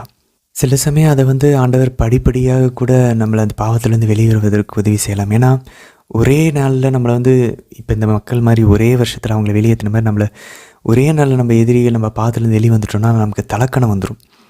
சில சமயம் நம்ம அதோடைய அருமை புரியாமல் திரும்ப அந்த பாவத்துக்கு போயிடுவோம், இந்த பேதுரு கூறுவது போல். ஸோ ஆண்டவர் நம்மளை குழந்தையை நடத்துவதை போல் கொஞ்சம் கொஞ்சமாக வழி நடத்திட்டு தான் இருக்கிறார். சரி, இது ஒரு பக்கம் எனக்கு இந்த திருப்பாடல் 77 நம்ம வாசித்தோம்.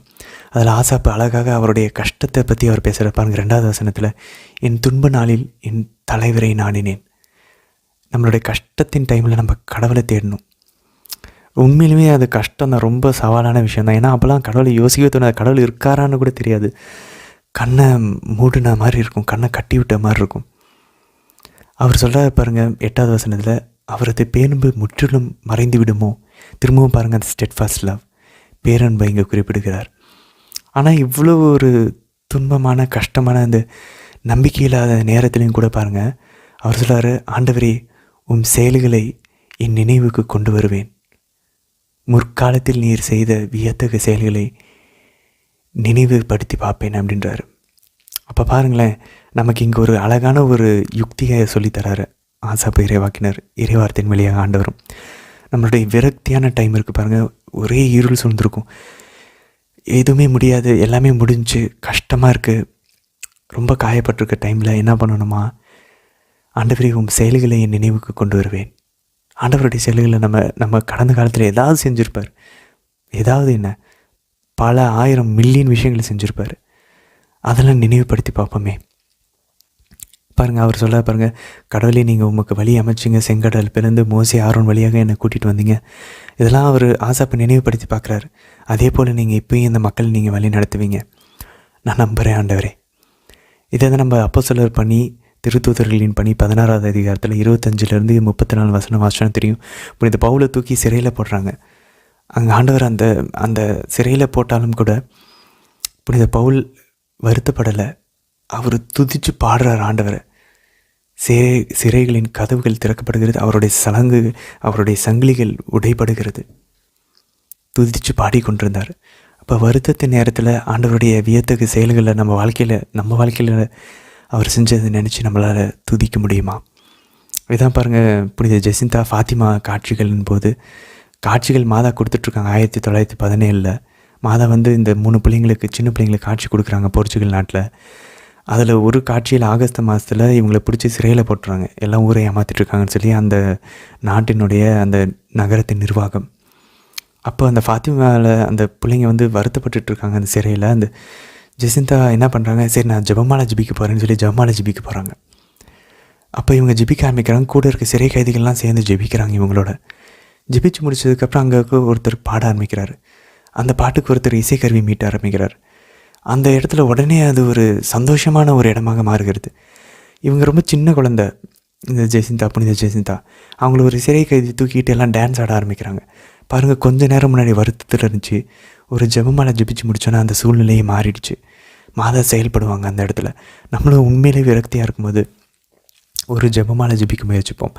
மனசு உண்மையிலே அமைதி அடையும், ஒரு சாந்தம் அடையும், ஒரு தெளிவு கிடைக்கும், அட்லீஸ்ட் ஒரு நல்ல தூக்கமாவது வரும். தூங்கி எழுந்ததுக்கப்புறம் மாதா புதிய ஒரு நாளாக கொடுப்பாங்க. ஜெபமாலை ஜெபிச்சா ரொம்ப நல்லது. ஒருவேளை ஜெபமாலை கூட ஜெபிக்க முடியல, நற்கண்ணி பிரசன்னத்தில் போய் அமர்வோம், இல்லை பைபிள் ஏதாவது ஒரு வசனத்தை எடுத்து ஒரு பகுதியை வாசிப்போம், அதிலேருந்து ஆண்டவர்கிட்ட பேசுவோம்.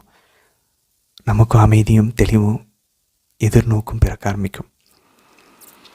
திருப்பலியினுடைய மகத்துவத்தை நம்ம ஆண்டவர்கிட்ட கேட்கவும் முயற்சிப்போம், ஜெபிப்போம், ஆண்டவர்கிட்ட கேட்போம், ஆண்டவரை திருப்பலியை புரிஞ்சுக்க எனக்கு ஞானத்தையும் புரிதலையும் அறிவையும் தாங்க ஆண்டவரேன்னு சொல்லி தொடர்ந்து நம்ம பயணிப்போம் ஒரே குடும்பமாக. நாளைய தினத்துக்கான வீடியோவில் நம்ம சந்திக்கலாம். ஆமேன்.